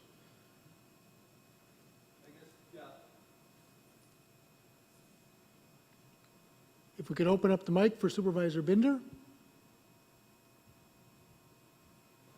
I just think that would be our goal going forward. If we're going to hire a consultant as yourself, we have to have a list of projects that we think are worthwhile to move forward. And if we have no place to submit them, I have 3 projects. I mentioned it to the county exec, but other than that, I don't know where to submit them. We have no task force, we have no committee, so all I can do is suggest, like the Walkaw Dam, the county park is on well water. It should all be changed over to city water. I know that qualifies for ARPA funds, but I have no place to submit them to other than the county exec because we have no task force. And I think that would be our first step before we basically spend the money to hire consultants to evaluate our projects until we have a list of projects that you would be able to work on. Thank you, Supervisor Binder. Next, I see a call in Supervisor Shorsey on Zoom. Please go ahead, Supervisor Shorsey. Thank you, Mr. Chairman.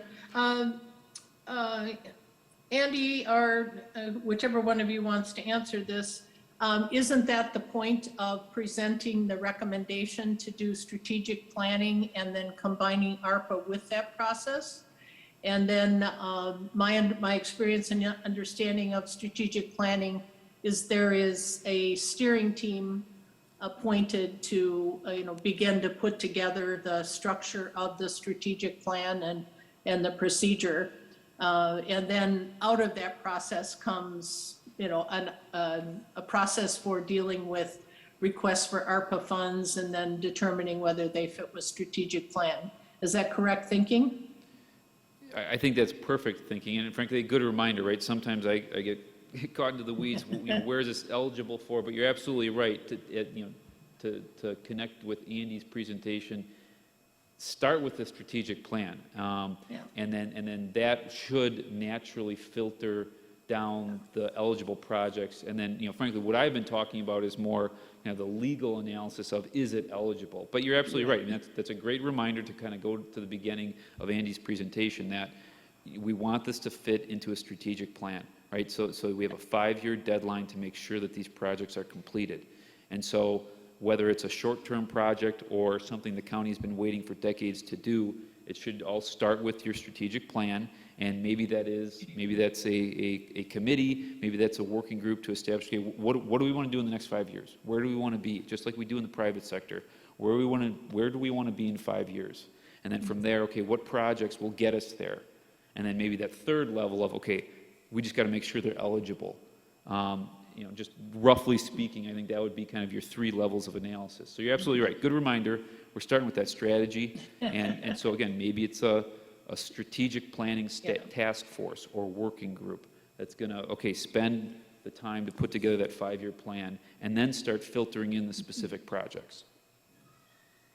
And my understanding or perception is that because we have not worked from a strategic plan at the county level, we have to take a step back, because if we had a current strategic plan, we would probably make some modifications considering ARPA, but we have to start from the beginning. And so Steve Bender, you'll have to be a little patient, but eventually in the process, it should get to, okay, what are we going to consider for ARPA funds, or looking at what we've identified and then deciding, oh, this would be a good ARPA project. So anyway, thank you very much for confirming that with me. Thank you, Supervisor Shorsey. I don't see any other call-ins. Is there any other county board supervisor with any other question? Seeing none, very good. We'll conclude that presentation. Thank you. Thank you, Mr. Curtis, and thank you, Mr. Phillips, but I know Mr. Phillips also is part of this next presentation as well. So we have one other presentation this evening. That's the update on the opioid litigation. Once again, with Andy Phillips of WCA Legal Counsel, as well as our corporation counsel, Mary Ann Miller. So you have the floor again, Mr. Phillips. Thank you, Mr. Chair, and I think that we have another document to put on the screen. Very good. So hopefully, and I'll make this very brief, because I'm not asking you to approve anything tonight, but this is a discussion 4 years in the making that I'm excited to have, and I've been excited to have for a long time until I found out you're getting $33 million, so I kind of look like chump change, telling you I'm going to bring you $6 million. And so when we talk about the opioid litigation, some of you might remember at the end of 2017, this board voted to pursue litigation against the opioid manufacturers, distributors, and retail pharmacies for their efforts to conceal all of the bad things that were happening with the distribution, manufacturing, and selling of opioid medications that created an epidemic in this country and impacted significantly the residents and citizens here in Winnebago County. And so when you authorize that litigation, your team of lawyers, which includes me, Von Briesen, and 2 other law firms, we were part of a coordinated effort with 70 other counties in Wisconsin, and what ended up being about 2,000 different county cities across the country to, again, hold those defendants responsible for what they did to create the opioid epidemic. As you might imagine, this is the largest case in the history of our country, civil case in the history of our country. It's a big case. It's a big deal. And so this case was divided into separate trial tracks. It was divided into separate settlement tracks.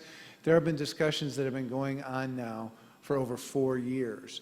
And as a result of those discussions, earlier this year, we had a group of defendants, the distributors, and one manufacturer, Johnson & Johnson, say that we will tentatively agree to the terms of a settlement which can be described as nothing other than historic. And so what those defendants did, the distributors and Johnson & Johnson, said, we're going to put $26 billion on the table. Billion with a B. It's a lot of money. And that money is going to be allocated out to the states and local governments. And then it's going to be up to you within each particular state as to how that money is going to be allocated further between states, local governments, and among the local governments. And so we recognized that here in Wisconsin, the group of counties and handful of cities that led the litigation effort are in the best position to determine how that money should be spent in order to battle this epidemic on the front lines. We know in Wisconsin that counties are different than counties in other states. We're not just part of the solution. In most circumstances, we are the solution. We as counties run human services. We as counties run health departments. We as counties have coroners or medical examiners. We as counties have all of these services that we deliver to our residents direct frontline. So we're the ones that are impacted, and we're the ones who ought to have a say as to how we direct these settlement funds. And so we were successful in lobbying the legislature to adopt legislation that provided 70% of the proceeds coming in from any settlement from any of the opioid defendants would be allocated to the litigating counties and the handful of cities. In other words, we're not going to bring the money in and filter it out to every local government in the state of Wisconsin and have the state keep a large share, because we know going back in history, when we had the settlement of the tobacco litigation, the state wasn't so great at sharing the proceeds of that settlement. We want the ability to direct the allocation or the expenditure of those proceeds at the county level. And so we've been engaged in discussions now for the past 4 months about how that specific allocation of the 70% is going to occur. And we're really close to the final stages of saying this is how we think it ought to be worked out for all of the counties in the state. And that's going to come back to you in December to say, is this the right result for Winnebago County? Based, again, on the preliminary figures I've seen, it's in excess of $6 million that would be coming to Winnebago County. I think that's a tremendous result when we talk about the resources that can be devoted to abating that epidemic. Tremendous resources. So I think it's a great result. It's ultimately going to be up to you in December to see if you agree with me on that front. But I wanted to spend just a little bit of time here tonight to set the table for that December discussion. What does it mean that we've got a settlement proposal on the table? Is it really a realistic possibility, and what has to happen? And so as we go through, and again, this is just high level. If you have questions, I'm happy to answer questions, but very high level. As I mentioned, we've got $26 billion that is being devoted nationwide to this settlement. We had a critical point occur in August where I think it was 44 of the 50 attorneys general throughout the country said on behalf of their state governments, we're good with these settlement terms. That meant that there was an additional period of time, 120 days from that date, for all of the local governments throughout the country to start considering these settlement terms. And so that means that the ball is in our court as counties. We have to decide, are we good with these settlement terms? As I said before, the actual figures will be before you in December, and you have to make that decision. We, as your lawyers, think this is a tremendous result based upon what we have seen nationwide. We know that there is no county in this entire country of comparable size to Winnebago County that is getting anywhere near the money that you would be getting as a result of this settlement. So we think it's a really good deal. But again, it's up to you in December to make that final decision. The other important aspect of the settlement is that in addition to monetary relief, we got injunctive relief. Injunction is a legal remedy that is available to somebody to prohibit the other party from doing something. Injunction. And so in this circumstance, the settlement agreement would contain an injunction saying, distributors, Johnson & Johnson, you can't market opioid drugs. You can't lobby Congress to have relaxed regulations. You can't do all of the things that led to this terrible epidemic in the first place. And they agreed to that. We think that's significant. Because it's one thing to devote resources to try to abate the epidemic. It's quite another to say this is the end point of the epidemic. We're going to battle it, but we don't want it to be an uphill battle.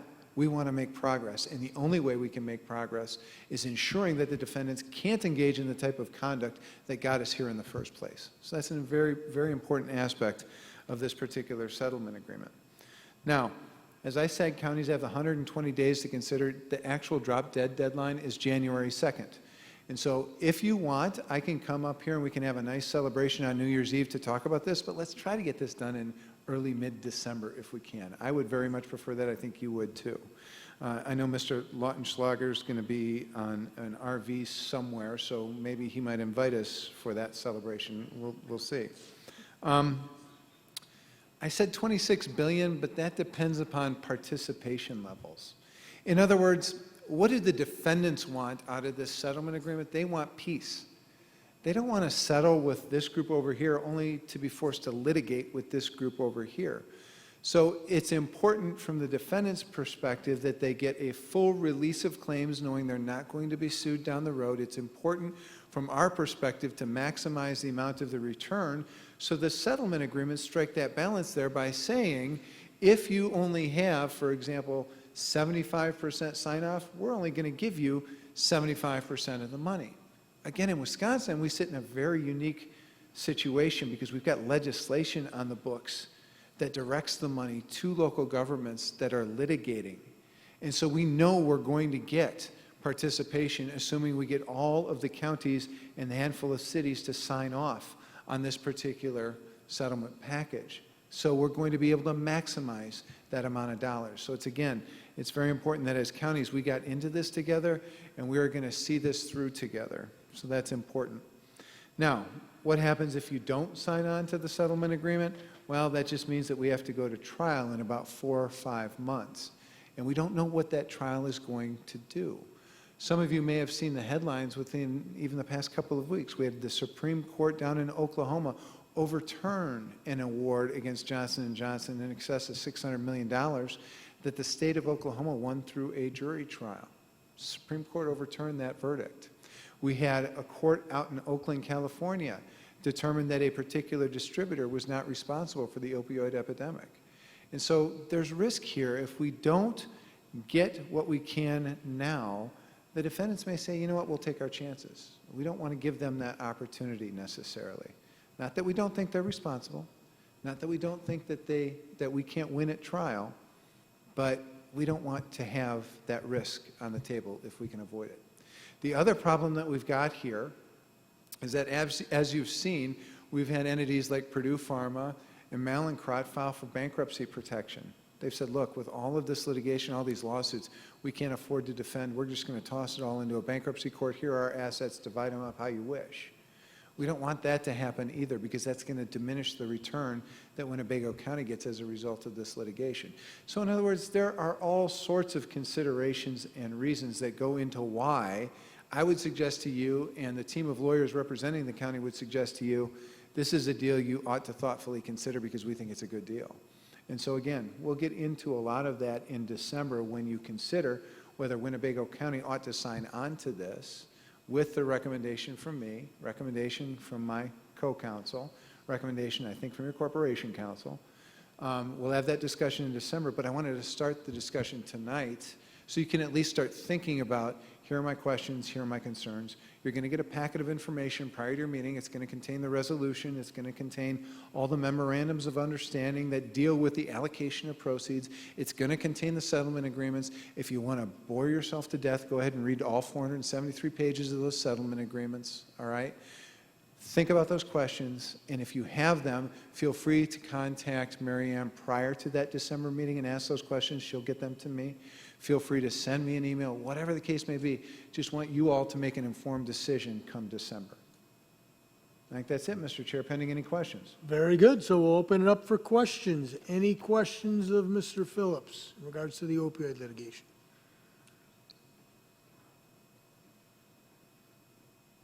I'm not seeing any. That's awesome. Very good. So I don't see any, well, change of mind. Supervisor Defferting, please There's go ahead. always one. There's always one. There's always one, and it's me. Thank you, Mr. Chair. I do have a question in regards to, like, what kind of feedback you got in regards to funding for something like this to resolve this particular issue. Because, you know, since 2011, you know, prescription drugs for, specifically for pain medication has gone down. But the deaths for opioid addiction has gone up.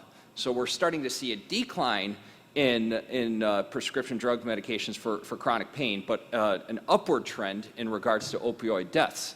So, which leads me to believe that, that now, because we're seeing this decline, people are now going over to illicit drugs, drugs that are already illegal, you know, like fentanyl, and so these are already illicit drugs.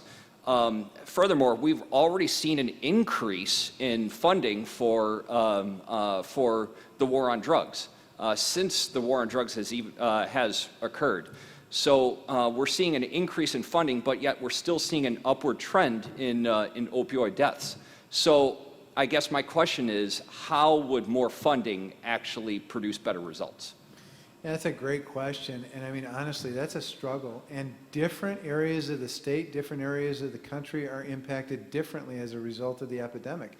I mean, we've got counties right here in Wisconsin that have told me, look, right now we don't have a huge opioid problem.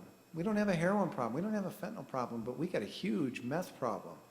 And so the question is, how do we best utilize these funds to combat the problem that exists with meth as opposed to what you would traditionally view as opioid epidemic abatement? And the beauty of this is that the money that we spend, we have agreed as counties in the context of this settlement to say that every dollar we spend on this is going to be spent on abatement, all right?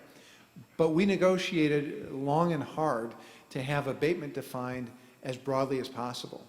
And it's an exhibit in the settlement agreement that you're going to get with your packet of information. It's pages and pages, single-spaced, of all of the different measures that we all said, these are things that fall under this abatement umbrella.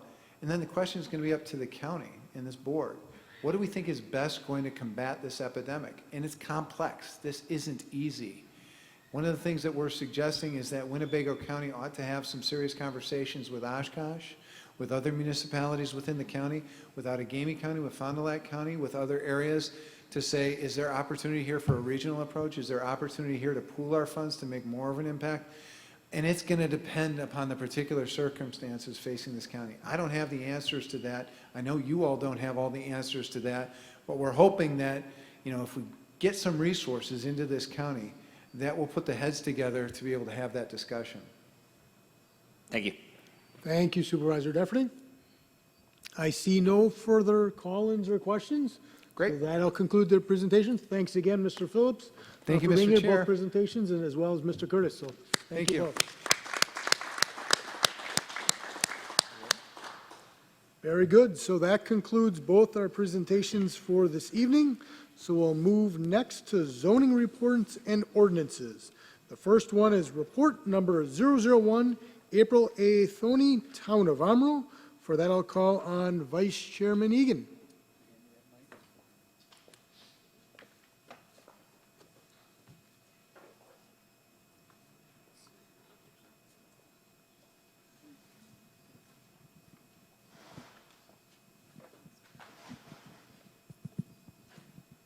Thank you, Mr. Chairman. I move for the approval of report number 001. There's a motion and a second to approve report number 001. We'll open it up for any discussion.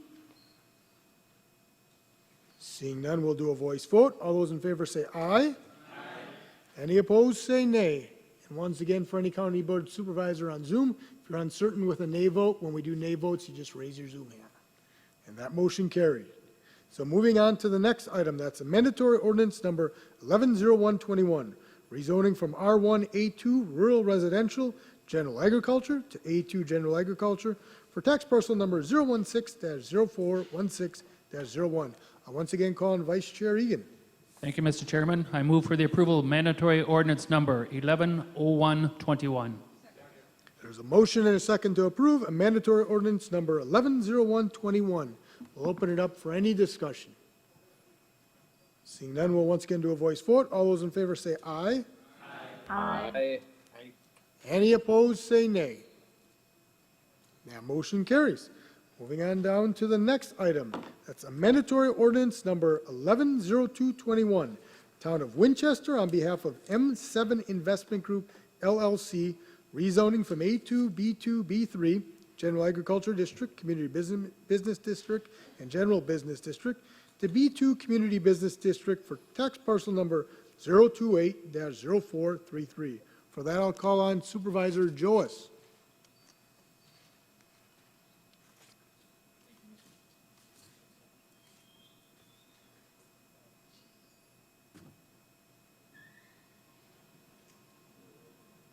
If we could open up the mic for Supervisor Joas?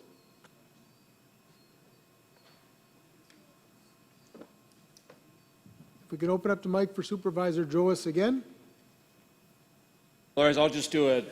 I'll just project. Please go ahead. Thank you, Mr. Chairman.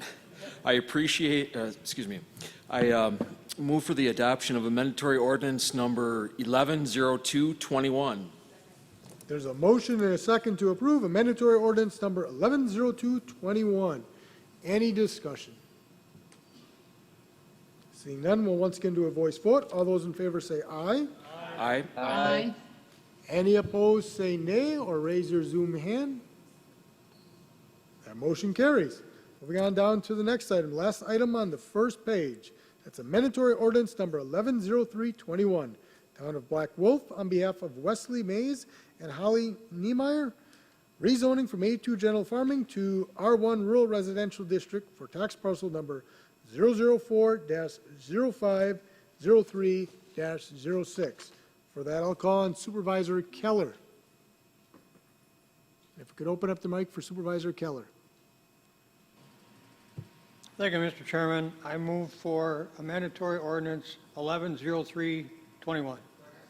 There's a motion and a second to approve a mandatory ordinance number 110321. We'll open it up for any discussion. Seeing none, we'll do a voice vote again. All those in favor say aye. Aye. Any opposed, say nay. That motion carries. So moving to the top of the second page, next item is a mandatory ordinance number 110421. Town of Black Wolf, on behalf of Luker Revocable Trust, rezoning from A2 General Farming District to R1 Rural Residential District for tax parcel number 004-05003-05. I once again call on Supervisor Keller. Thank you, Mr. Chairman. I move for approval of mandatory ordinance 110421. There's a motion and a second to approve a mandatory ordinance number 110421. Any discussion? Seeing none, we'll once again do a voice vote. All those in favor say aye. Aye. Any opposed, say nay. That motion carries. That concludes zoning reports and ordinances, so we'll move on to resolutions and ordinances. First one is resolution number 229-11-2021, commendation for James Riff. For that, I'll call on Supervisor Rasmussen. If we could open up the mic for Supervisor Rasmussen. If we could open up the mic for Supervisor Rasmussen. Thank you. I move for resolution 229-11-2021. There's a motion and a second to approve resolution number 229-11-2021. Please proceed, Supervisor Rasmussen. Jim Riff started working for our highway department in 1985. He spent most of his career during the construction season operating the tack oil truck and asphalt paving screed for the paving crew. He also ran a front-end loader, stockpiling salt in the salt sheds, cleaning parking lots, and was always willing to jump in a truck and plow snow. Jim even served as a bridge tender his last few months on the job. With 36 years of county service, Jim retired from the highway department on October 13, 2021, because in his words, "My wife said I could." Jim is looking forward to spending time with his family and grandkids along with enjoying his outside hobbies. Jim will be missed, and we wish him all the best in the future. Thank you, Supervisor Rasmussen. So there was a motion and a second to approve resolution number 229-11-2021. Any discussion? We'll once again do a voice vote. All those in favor say aye. Aye. Any opposed, say nay. That motion carries. Moving on down to the second resolution. Resolution number 230-11-2021. Commendation for Kim Sensenbrenner. I'll once again call on Supervisor Rasmussen. Thank you. I move for resolution 230-11-2021. There's a motion and a second to approve resolution number 230-11-2021. Please go ahead, Supervisor Rasmussen. Kim Sensenbrenner began work as a nurse aide at Parkview Health Center in October 1989. Kim was a very dedicated employee who provided excellent care to the residents at Parkview. She was an excellent mentor and was very knowledgeable regarding her job. She also was sure to share her wealth of knowledge with others. She was very well respected and will be dearly missed following her retirement this month after 32 years of service to our residents. We thank her for her work, wish her the best in her retirement. Thank you, Supervisor Rasmussen. So there was a motion and a second to approve Resolution Number 230-11, 2021. We'll open it up for any discussion. Seeing none, we'll once again do a voice vote. All those in favor say aye. Aye. Any opposed, say nay. That motion carries. Moving on down to the third item. That's Ordinance Number 231-11, 2021. Amend Section 2.01 and Exhibit A of the General Code of Winnebago County Supervisory Districts, the Adopt Final Winnebago County Supervisory Redistricting Plan. For that, I'll call on Supervisor Wingren on Zoom. Thank you, Mr. Chairman. I move approval of Resolution 231-11, 2021. Second. There's a motion and a second to approve Ordinance Number 231-11, 2021. We'll open it up for any discussion. As you know, we went through the process of... Absolutely. Please go ahead, Supervisor Wingren. We went through the process of approving new maps, and that went very well, I must say. All the i's were dotted, all the t's crossed. Now we go to the process of legalizing this in terms of writing all the legal descriptions according to what the lawyers require. And also good news, last week we found out that all the local municipalities in our county have the new maps drawn and ready to go for the election in the spring. Thank you, Supervisor Wingren. We'll open it up for any other discussion. Seeing none, we'll do a voice vote. All those in favor say aye. Aye. Any opposed, say nay. That motion carries.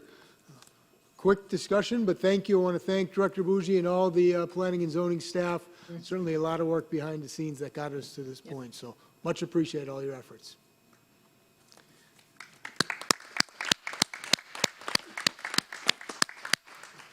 And the discussion was so quick because there was so much work behind that and before this date, so thank you again.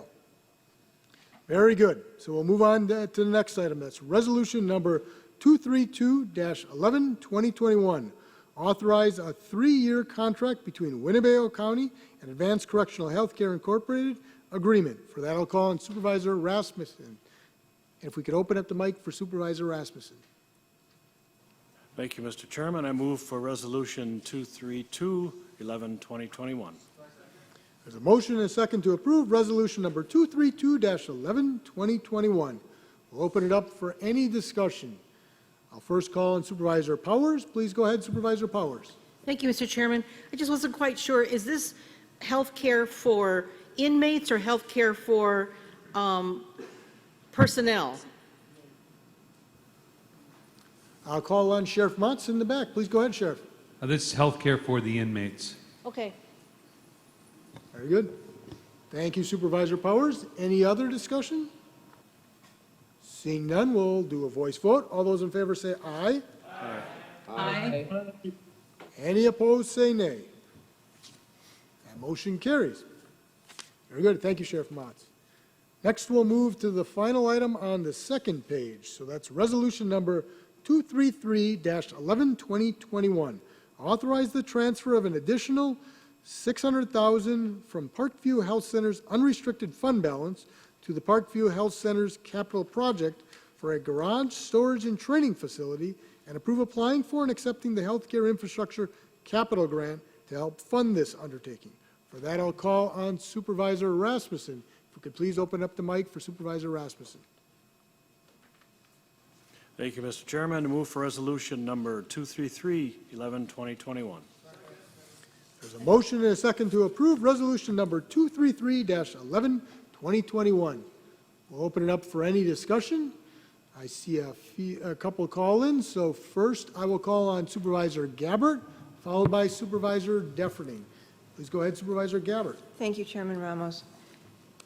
My fellow colleagues, you know that I am an advocate for Parkview Health Center, and we have had a long process for this building.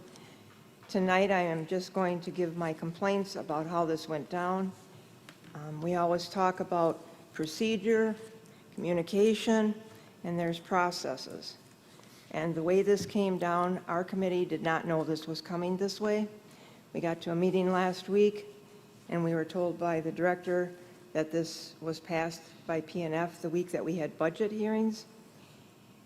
We were miffed. I was pretty miffed, and I still am miffed.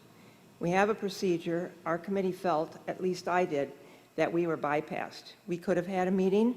We could have had a discussion about this. My point is transparency. We heard it about the airport building. Transparency, transparency, transparency, and it was not evident in this process.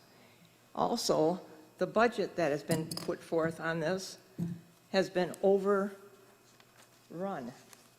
We had a $749,000 budget to begin with.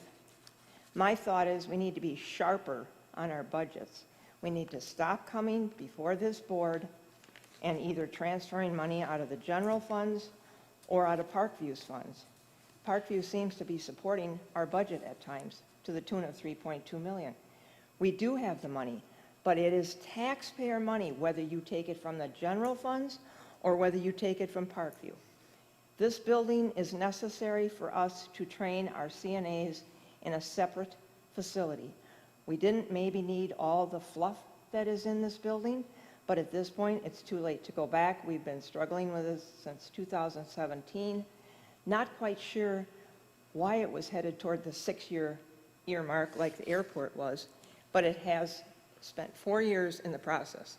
I am not in favor of a $1,124,000 building. I think we could have been sharper. I know that you're going to say from some sources that it was COVID because the bids were so high. I beg to differ with that. I work in construction. Bids are coming in under budget. But again, I'm not going to vote not against this. I just did not like the process that took place and that our committee was not involved in the final switch round. I understand that we're going to do this so that perhaps we can get a grant, which is no guarantee, but again, this is going to come out of Parkview's funds, which Parkview has the funds. But eventually, we're not going to have any funds anywhere if we keep doing this every time something's over budget. So that's my take. I will vote for it, but I am very discouraged with the process. Thank you. Thank you, Supervisor Gabbard. Next speaker is Supervisor Defferding, followed by Supervisor Vice Chair Egan. Please go ahead, Supervisor Defferding. Thank you, Mr. Chair. I do share the grievances that Supervisor Gabbard has. I see on here that the construction bid came in at $955, and then there's a lot of other stuff that's added on there, like a network fiber, network equipment, utility connection, classroom and future equipment. I mean, my personal opinion, that should have all been included in the original budget, and it just seems to be added on and then added on and then added on some more. And I understand, obviously, we are all affected by inflation, and we're all affected by the cost of materials, and I get that. But this just seems egregiously high, and I can't approve this in good faith, so I will be voting against it. Thank you, Supervisor Defferding. Next speaker is Vice Chair Egan, followed by Supervisor Fari. Please go ahead, Vice Chair Egan. Thank you, Mr. Chairman. My question was pretty well answered by Supervisor Gabbard. I was wondering what Parkview committee had voted on this, but come to find out they weren't even asked, which, I don't know, I listen to PNF all the time and they say, well, don't go through these committees, how can we approve it? Well, here we are, and it's, I won't say it's all PNF, but it's a lot of them that's on there. So I don't know why, if you didn't think it had to, if this was a rush, maybe somebody can answer me that it had to be, but when we got our own people from Parkview Health and they're saying that they're not for it because of this and that and the other thing, and then they didn't even get to vote or speak on it. I was looking at the agenda here. It don't even look like they talked about trying to pass this. So here again, I don't know whose fault it was or whatever, but when we're not going through committee, just remember that the next time some of you say to different ones, you got to go through committee, otherwise it don't work. So, thank you. Thank you, Vice Chair Egan. Next speaker is Supervisor Fari, followed by Supervisor Shorsey, and then followed by Supervisor Rasmussen. So please go ahead, Supervisor Fari. Thank you, Mr. Chairman. This resolution states we're taking $600,000 from the Parkview Health Center undesignated fund balance. What will be the balance of that fund if this is approved? I'll call on Finance Director Fitzgerald. They're currently at about $7.7 million. That's prior to us budgeting $3.25 million that we want to take out of it for the 2022 budget. I'm doing the math here, hang on. So we got about 4 million, you're gonna have at least 3.5 million, somewhere in there? Okay. At the least, correct, if we actually use the whole amount for the 2022 budget. Okay, thank you for your comments. Based on the comments I've heard, especially from the Parkview Health Center committee members, I will move this to refer this back to the Parkview Healthcare Committee. There's a motion and a second to refer to the Parkview Committee. So that motion does take precedence. So we are now on that as the motion. Now, that is debatable. So all discussion now is debating whether to refer it to the Parkview Committee. So we did have a number of call-ins. So after Supervisor Fari was Supervisor Shorsey and then Supervisor Rasmussen. So Supervisor Shorsey specifically on the motion to refer to the Parkview Committee. Thank you, Mr. Chairman. Just a little background on this from PNF, and if Joel wants to chime in, obviously, he can do that too. But this came to PNF as a request to support the grant submission for the project. And based on the feedback we got from the administrator, I believe it was, there was concern about the project moving forward on time. So that's why we did the motion the way we did, is to make sure the project could go forward if, beyond the grant funding. Now, if it needs to go back to committee, and I'm not sure, I don't recall, but I didn't know if we knew that the Parkview Committee was not going to see it. We may have made an assumption that that was going to happen. But that's the reason the motion is presented as it is. So obviously, if you have a problem with it, I personally would not object to sending it back to the committee. Thank you, Supervisor Shorsey. Next speaker is Supervisor Rasmussen, followed by Supervisor Lautenschläger. Please go ahead, Supervisor Rasmussen. Thank you, Mr. Chairman. I'll add on to that. That was put on the PNF agenda, and I was told that there would be some write-up on the information. We got none of that. We came to committee, and that was the first thing I asked was, why didn't this go to Parkview Committee?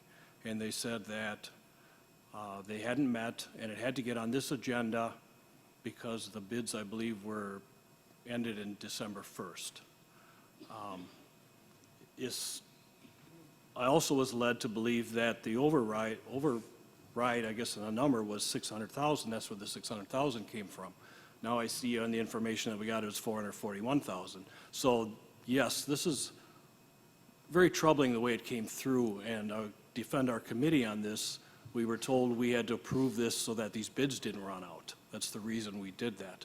And we were also told it would go back, it would still go to Parkview before this meeting, which it did. And we've had that situation other times. But this has been kind of weird right from the start. I agree with all the comments that were said. Just poorly run. Thank you. Thank you, Supervisor Rasmussen. Next speaker is Supervisor Lautenschläger, followed by Supervisor Gabbard, specifically on the motion to refer to the Parkview Committee. Right. Thank you, Mr. Chair. I too, don't like the way this process was done. But some of it I agree with Supervisor Rasmussen. We have to do this now because the bids will be up at the end of December. So we need to get this done. And the biggest thing is, this is a training center. We complain that we're short on nursing staff, CNA and nurses or whatever. But the thing is, we can't get certified by the state to do our own training at Parkview unless we have our own facility there. So that's the main thing, is we need to get this facility done so we can train our own employees and we can get our employees, hired, the CNA hired to get us back up to where we were. So that's why the hurry is to get this done, because we waited, like Mary Beth said, we waited now, almost 7 years, 4 years, 7 years to get this done. But we need to get it done because we need that training facility so we can train our own CNAs by state statute. Thank you, Supervisor Lautenschlager. So there are a number of call-ins, just so the individuals on Zoom know, I do have you in the queue based on what I could tell where you came in, so you can be assured that I have you kind of in a list, so you're not wondering. So the next speaker is Supervisor Gabbert, followed by Supervisor Binder, and then Supervisor Wingren on Zoom. So please go ahead, Supervisor Gabbert, specifically in the motion to refer. Thank you. I agree, we can't bring this back to committee because we have a December 1st deadline, and the bids can be pulled by the contractors. What I am critiquing, and I'm sorry if I'm hurting anyone's feelings, but we're all grown-ups here, I'm critiquing the system, the non-transparency. Parkview could have met during budget week. We had days that we could have met in between doing the budget. We got to the meeting last Tuesday, and we did not know this was coming down. That is not correct. I am not taking it out on PNF. I understand they were handed an agenda item and they had to take care of it. Either we pass this tonight or we don't, and if we don't, then the contractors can pull their bids. It is unfortunate that we don't have timing down pat. We could have done this 3 weeks ago, and we could have cleaned this up. And just remember, we'll take the $1 million from Parkview. You're going to take 3.2 from Parkview. And then next year, Parkview's only going to have about 4 million, so maybe you'll take another 3 from Parkview. Eventually, we're going to run out of Parkview money, and we're going to have a serious condition. I will vote for this, but I will have a caveat to this. We could have built this building as a training facility and forget the garage and the storage. It got out of hand, and the architect was slow on getting this done. Things happened, COVID came. We will not lose our certification as a nursing home. We will lose the opportunity to train employees on site in a training facility. That's how it should have been brought before the board initially, and it wasn't. And like I said, I'm going to vote for this because I don't want the bids tossed out and then we have to rebid it and it delays it again. I'm just not happy with the process. Thank you. Thank you, Supervisor Gabbert. Next speaker is Supervisor Binder.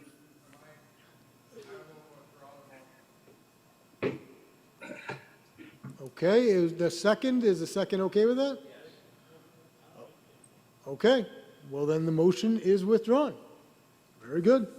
All right, so we are back on the main motion, and that's to authorize the transfer of the additional $600,000. So all discussion and debate is back on the main motion. So with that, next was Supervisor Binder, followed by Supervisor Wingren. Please go ahead, Supervisor Binder. If I could, my question is for the facility directors, Mike Elders. If we do not pass this tonight, will this have to go back out for bids and delay the process even further? I had a constituent call me 2 nights ago and tell me she's been waiting 20 days to get in a nursing home because there's no openings and we have no staff. We have rooms at Parkview, we don't have enough staff. You can't put somebody in a room with no attendance. So this is something that needs to be addressed, and is this going to delay the process several more months if we don't pass this tonight? Please go ahead. Okay, to answer your question, I've got a commitment from the contractor that they will hold their bids until the end of the month of December. At that point, they're going to have to revisit it again because, as Mary Beth had put up, inflation is really hitting us in the building trades. They will revisit it. We have a little bit of wiggle room that we could renegotiate with them, but if it goes up too much, then we would probably have to go out for rebid, and then that would be about another 2-month delay process. Thank you, Supervisor Binder. Next speaker is Supervisor Wingren on Zoom, followed by Supervisor Lenz on Zoom. Please go ahead, Supervisor Wingren. Thank you very much, Mr. Chairman. This whole process could rightly and correctly be said is a failure of leadership, probably at all levels. But why point fingers? What good does that do? When you point a finger out at someone, 3 fingers point back at yourself. Instead of pointing at fingers at each other, let's get this darn thing done. After all, this is for people that are needed, that need care 24 hours a day, 365 days a year. We need to train people to take care of them, to feed them, to bathe them, to do all the things that they need to keep it. And we worked on this time and time and time again. For 4 years, I believe we've talked about this. Mr. Ellis would remember that. It was for about 4 years. Thank you, Supervisor Wingren. One thing, we need to, you've gotten the documentation, a chance to read it. The money is there. We're not going out to well, I guess we are going to a bank maybe, but the money is there. The county executive in his wisdom took several million out of the Parkview funds to balance the budget where people in other departments needed it.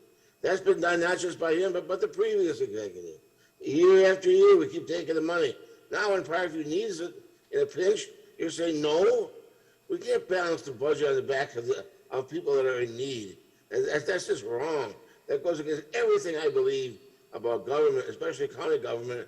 And I just think let's do the right thing this evening and support this project, get it done. We can look later and make it smooth and all that sort of thing. But for now, it's rough, yes, but it's the right thing to do, for heaven's sake. Let's do it.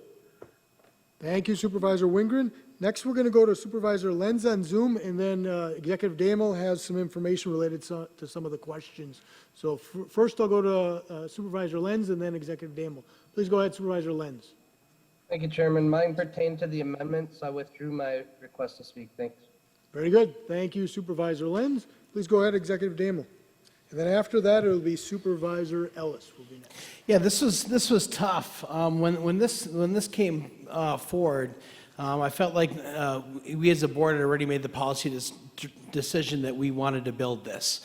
And the 770 whatever thousand Supervisor Gabbard, I believe, was where it should be. And I understand that the inflation brought the number up. But there's another part of this resolution that we should look at here.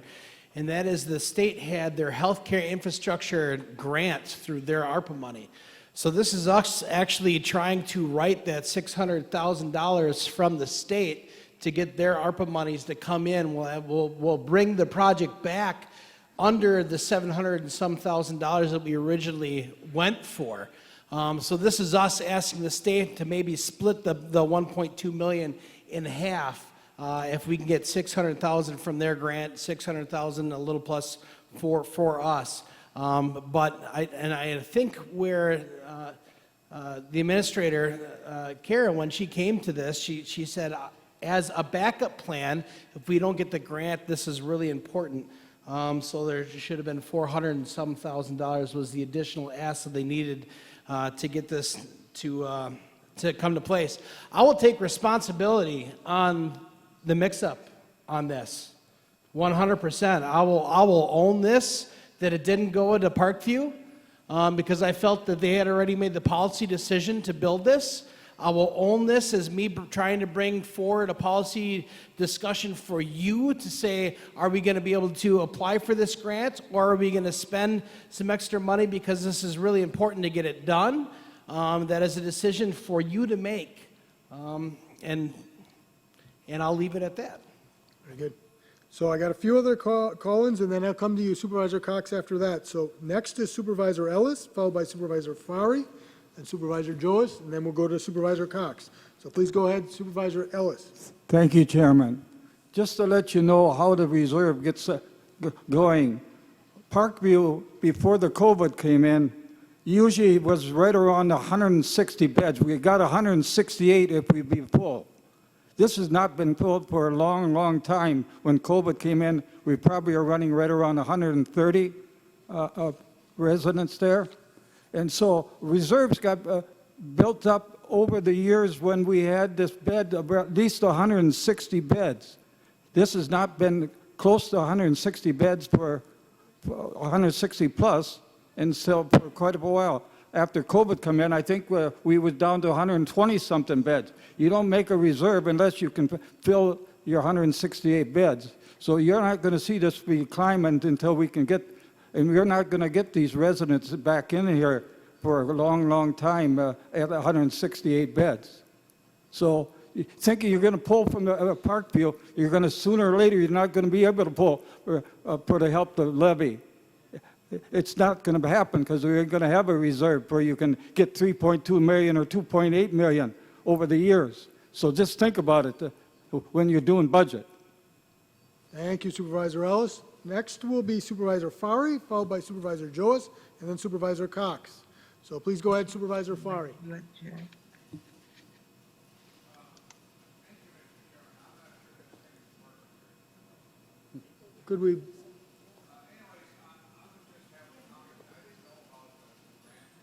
Could we please try to correct Supervisor Fari's mic? Okay, there, am I on? Okay. He's on. I don't really have a comment. Basically, where did the grant thing come in? Because I'm reading this and I'm not reading anything about the grant. So I guess we need a little more information perhaps. But I withdrew the motion, so I say, well, let's get it done and I'll support it. Thank you, Supervisor Fari. You're welcome. Next, I'll call on Supervisor Joas and then Supervisor Cox. So please go ahead, Supervisor Joas. And if we could open up the mic for... Okay. Damel, so thank you. Very good. Thank you, Supervisor Joas. Next, we'll go to Supervisor Cox. Please go ahead, Supervisor Cox. When he calls on you, just say, I don't know where to. If we could open up the mic for Supervisor Cox. But you gotta wait your turn. And we'll call on Supervisor Finch after Supervisor Cox. Please go ahead, Supervisor Cox. I think the line 13 designates a grant and when the grant is to be released. But I think what we need to do is just call a question at this point and get this passed. It seems to me that we're doing a lot of debating over something that's just accidentally taken from committee and brought to P&F. Okay? Second. So I call a question. Let's get on with it. There was a motion to call the question. I believe I heard a second from Supervisor Wingren. All right, so that is the motion we're on, actually. So that basically means a motion to end debate and go directly to a vote if it was to pass. So that is not actually debatable. So that means we will go to a vote. Since it requires a 2/3 vote, we're going to go to a roll call vote to verify. Because once again, it requires a 2/3 vote to pass to call the question. Once again, if it passes, then we go to a direct vote on it. If it doesn't, we'll continue debating. So if you want to end debate, you say aye. If not, you say nay when she calls the roll. Supervisor Konetsky? Supervisor Brunn? Aye, yes. Supervisor Borchert? Supervisor Eisen? Chairman Ramos? Aye. Supervisor Defferding? Supervisor Lenz? Aye. Supervisor Wise? Supervisor Nussbaum? Supervisor Stafford? Supervisor Albrecht? Supervisor Gabbert? Supervisor Binder? Supervisor Conrad? Aye. Supervisor Shorsey? Aye. Supervisor Gordon? Aye. Supervisor Wingren? Aye. Supervisor Lautenschlager? Supervisor Norton? Supervisor Hinz? Supervisor Zelmer? Aye. Supervisor Skellinger? Aye. Supervisor Buck? Aye. Supervisor Powers? Supervisor Locke? Supervisor Cox? Supervisor Finch? Supervisor Finch? Thumbs up? I thought that was an aye. Yes, okay. Supervisor. Thank Thank you, you. Supervisor Finch. Supervisor Youngquist? Aye. Supervisor Fari. Supervisor Rasmussen. Supervisor Keller. Vice Chair Egan. Supervisor Ellis. Supervisor Snyder. Supervisor Jost. Well, I guess that could have been a voice vote. 35-0. 35-0. I was quite off on that one. All right, very good. So that certainly passes, which means we end debate on it. So we're going directly to a vote on Resolution 233-11, 2021. So if you are in favor of authorizing the transfer of the additional $600,000 from Parkview unrestricted fund balance to the Parkview Health Center's capital project, and applying for the grant, when she calls the roll, you're going to say aye. If you're not in favor, you would say nay. Supervisor Konetsky. Supervisor Brun. Aye, yes. Supervisor Borchert. Chairman Eisen. I'm sorry, Supervisor Eisen. Chairman Ramos. Aye. Supervisor Dufferding. Supervisor Lenz. Aye. Supervisor Wise. Supervisor Nussbaum. Supervisor Stafford. Supervisor Albrecht. Supervisor Gabbard. Supervisor Binder. Supervisor Conrad. Aye. Supervisor Shorsey. Aye. Supervisor Gordon. Aye. Supervisor Wingren. Aye. Supervisor Lautenschlager. Supervisor Norton. Supervisor Hinz. Supervisor Zelmer. Aye. Supervisor Skellinger. Aye. Supervisor Buck. Aye. Supervisor Powers. Supervisor Locke. Supervisor Cox. Supervisor Finch. Yes, okay. Supervisor Youngquist. Aye. Supervisor Fari. Supervisor Rasmussen. Supervisor Keller. Vice Chair Egan. Supervisor Ellis. Supervisor Snyder. Supervisor Jost. 33-2. And that passes 33-2. Very good. So we'll move on. So that passes. So we'll move on to the next item, which is on the top of page 3. Resolution number 234-11, 2021. Approve a transfer in the amount of $16,500 from other operating expenditures to capital outlay expenditures for the Winnebago County Airport Department to purchase replacement mower decks and rotary broom attachments. For that, I'll call on Supervisor Gabbard. Please go ahead, Supervisor Gabbard. Thank you, Chairman Ramos. I move for the approval of Resolution 234-112021.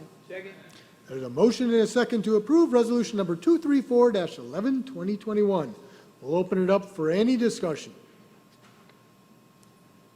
Seeing none, we'll do a voice vote. All those in favor say aye. Aye. Any opposed, say nay. That motion carries. Moving on down to the next resolution. Resolution number 235-11, 2021. Authorize the Winnebago County Sheriff's Office to accept an aligned law enforcement response team special weapons and tactics, otherwise known as Alert SWAT grant, from the Department of Homeland Security in the amount of $15,250 and appropriate the funds to host a SWAT Commander 1 course. For that, I'll call on Supervisor Wingren on Zoom. Please go ahead. Thank you, Mr. Chairman. I move approval of Resolution 235-11, 2021. Second. A motion and a second to approve Resolution number 235-11, 2021. We'll open it up for discussion. I'll call on Supervisor Powers. Please go ahead, Supervisor Powers. Thank you, Mr. Chairman. I just have one question for for the sheriff. If grant funds will cover the related and other related expenditures, are there any weapons being purchased with this grant? No. Okay, thank you. Thank you, Supervisor Powers. Thank you, Sheriff Motz. Any other discussion? Seeing none, we'll do a voice vote. All those in favor say aye. Aye. Any opposed, say nay. That motion carries. Moving on down to the next item, that's Resolution number 236-11, 2021. Approve a 3-year agreement between Winnebago County and the Fox Wolf Watershed Alliance to implement the Great Lakes Sediment and Nutrient Reduction Program grant.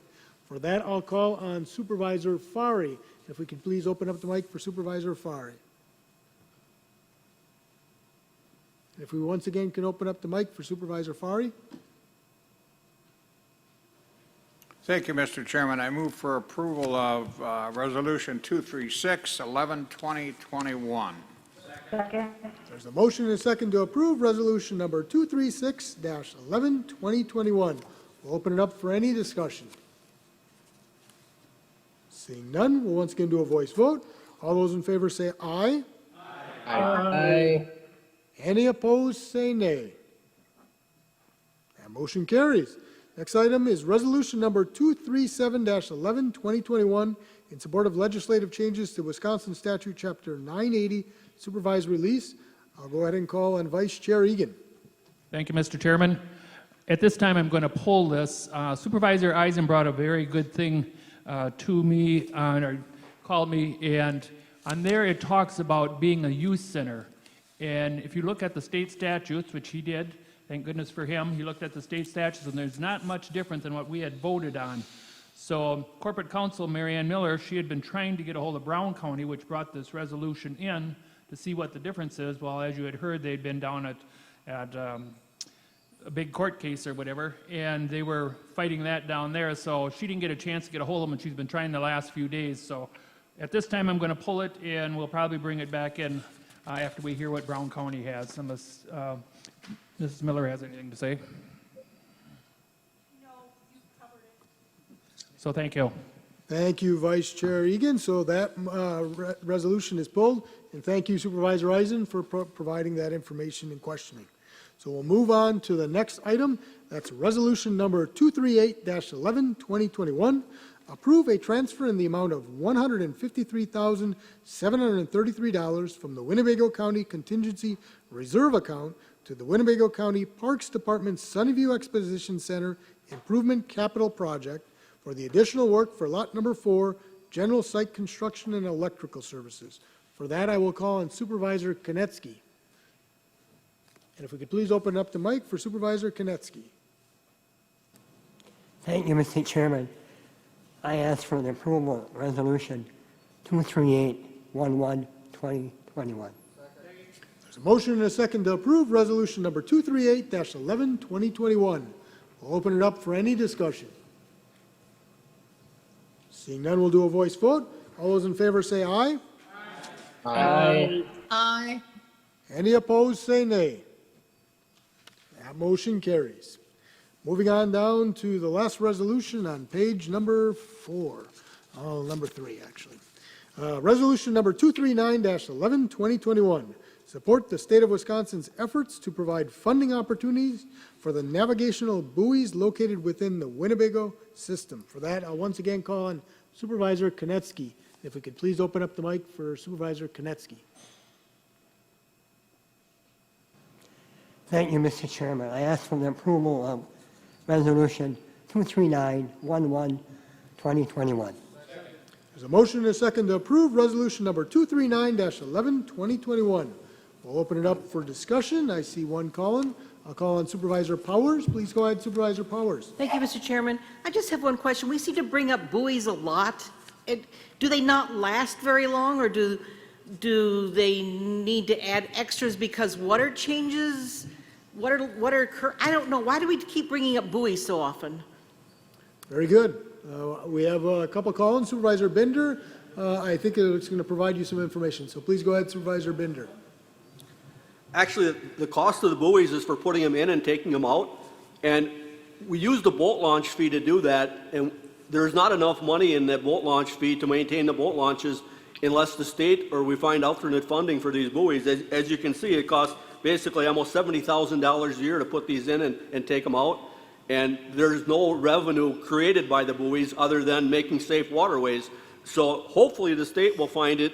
You know, in years past, the Coast Guard paid for the buoys. Well, when they took and quit the program, the county took them over, and we took them out of the boat launch fees. And now the boat launches are getting run down, and we have no money to repair the boat launches, and we don't have any money really to put the buoys in. So we're hoping for funding from the state to basically take care of this problem. And also, Tom McGinnis is on the call, and he can provide some additional information. Mr. McGinnis?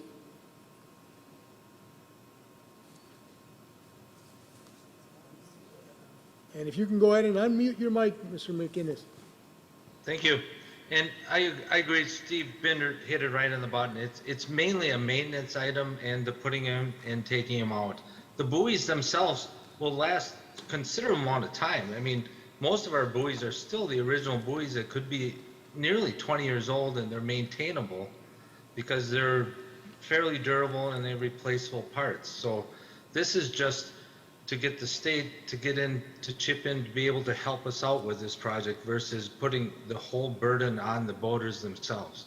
So we're just hoping that you'd support us, that we could get the state funding to assist us with this, because it's not just used by Winnebago County residents, it's used by everybody in the area, including a huge amount of the state who comes in for these fishing tournaments. So, I mean, I would encourage that you support this. Thank you, Mr. McInnes. Anything further, Supervisor Powers? No, that answered my question. Very good. Next, we'll call on Supervisor Norton. Please go ahead, Supervisor Norton. Thank you, Mr. Chairman. So we're asking for some action to be taken, but not specific action to be taken, and that's why it only needs a majority vote and not a two-thirds vote. Am I correct in that? Correct? Corporation Counsel? His question was whether it needs a majority or a two-thirds vote, and our understanding is that it just needs a simple majority for passage. Correct. What was that again? Simple majority for passage. So does anyone know the status of the legislation that is in line 21? SB 544, AB 543? Anyone know the status of that?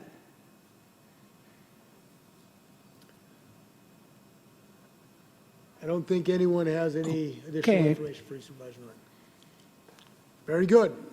I don't see any other call-ins, so there was a motion and a second to approve resolution number 2. Oh, I apologize. Supervisor Finch? No?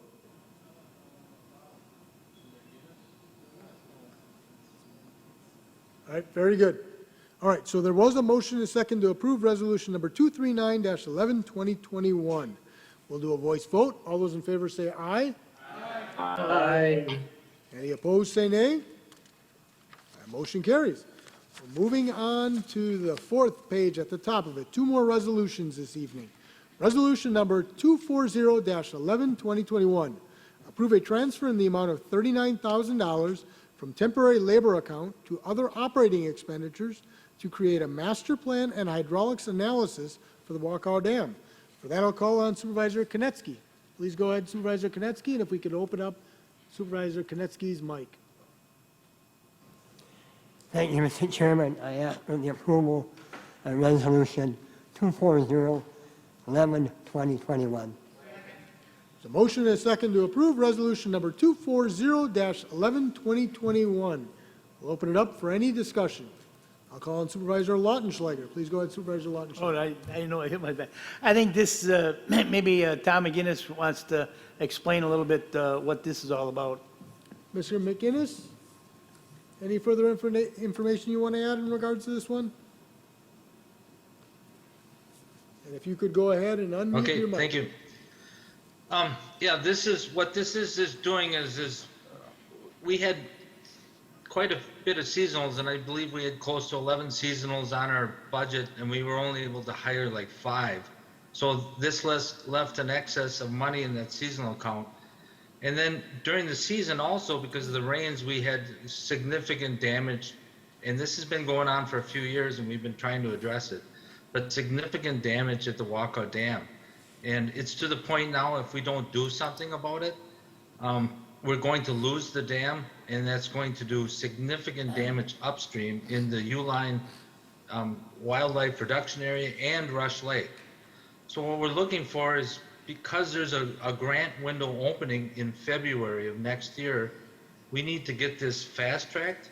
And what we're doing is just transferring money that we did not spend on seasonals. And trust me, I would have preferred to have the seasonals to get the work done, because we didn't get nearly as much done as I was hoping for in the parks. But we're taking that money that was already budgeted and just transferring it towards professional services in order to get them to give us a plan in order for us to actually see what we need to do and what we have to, cost-wise this is gonna be.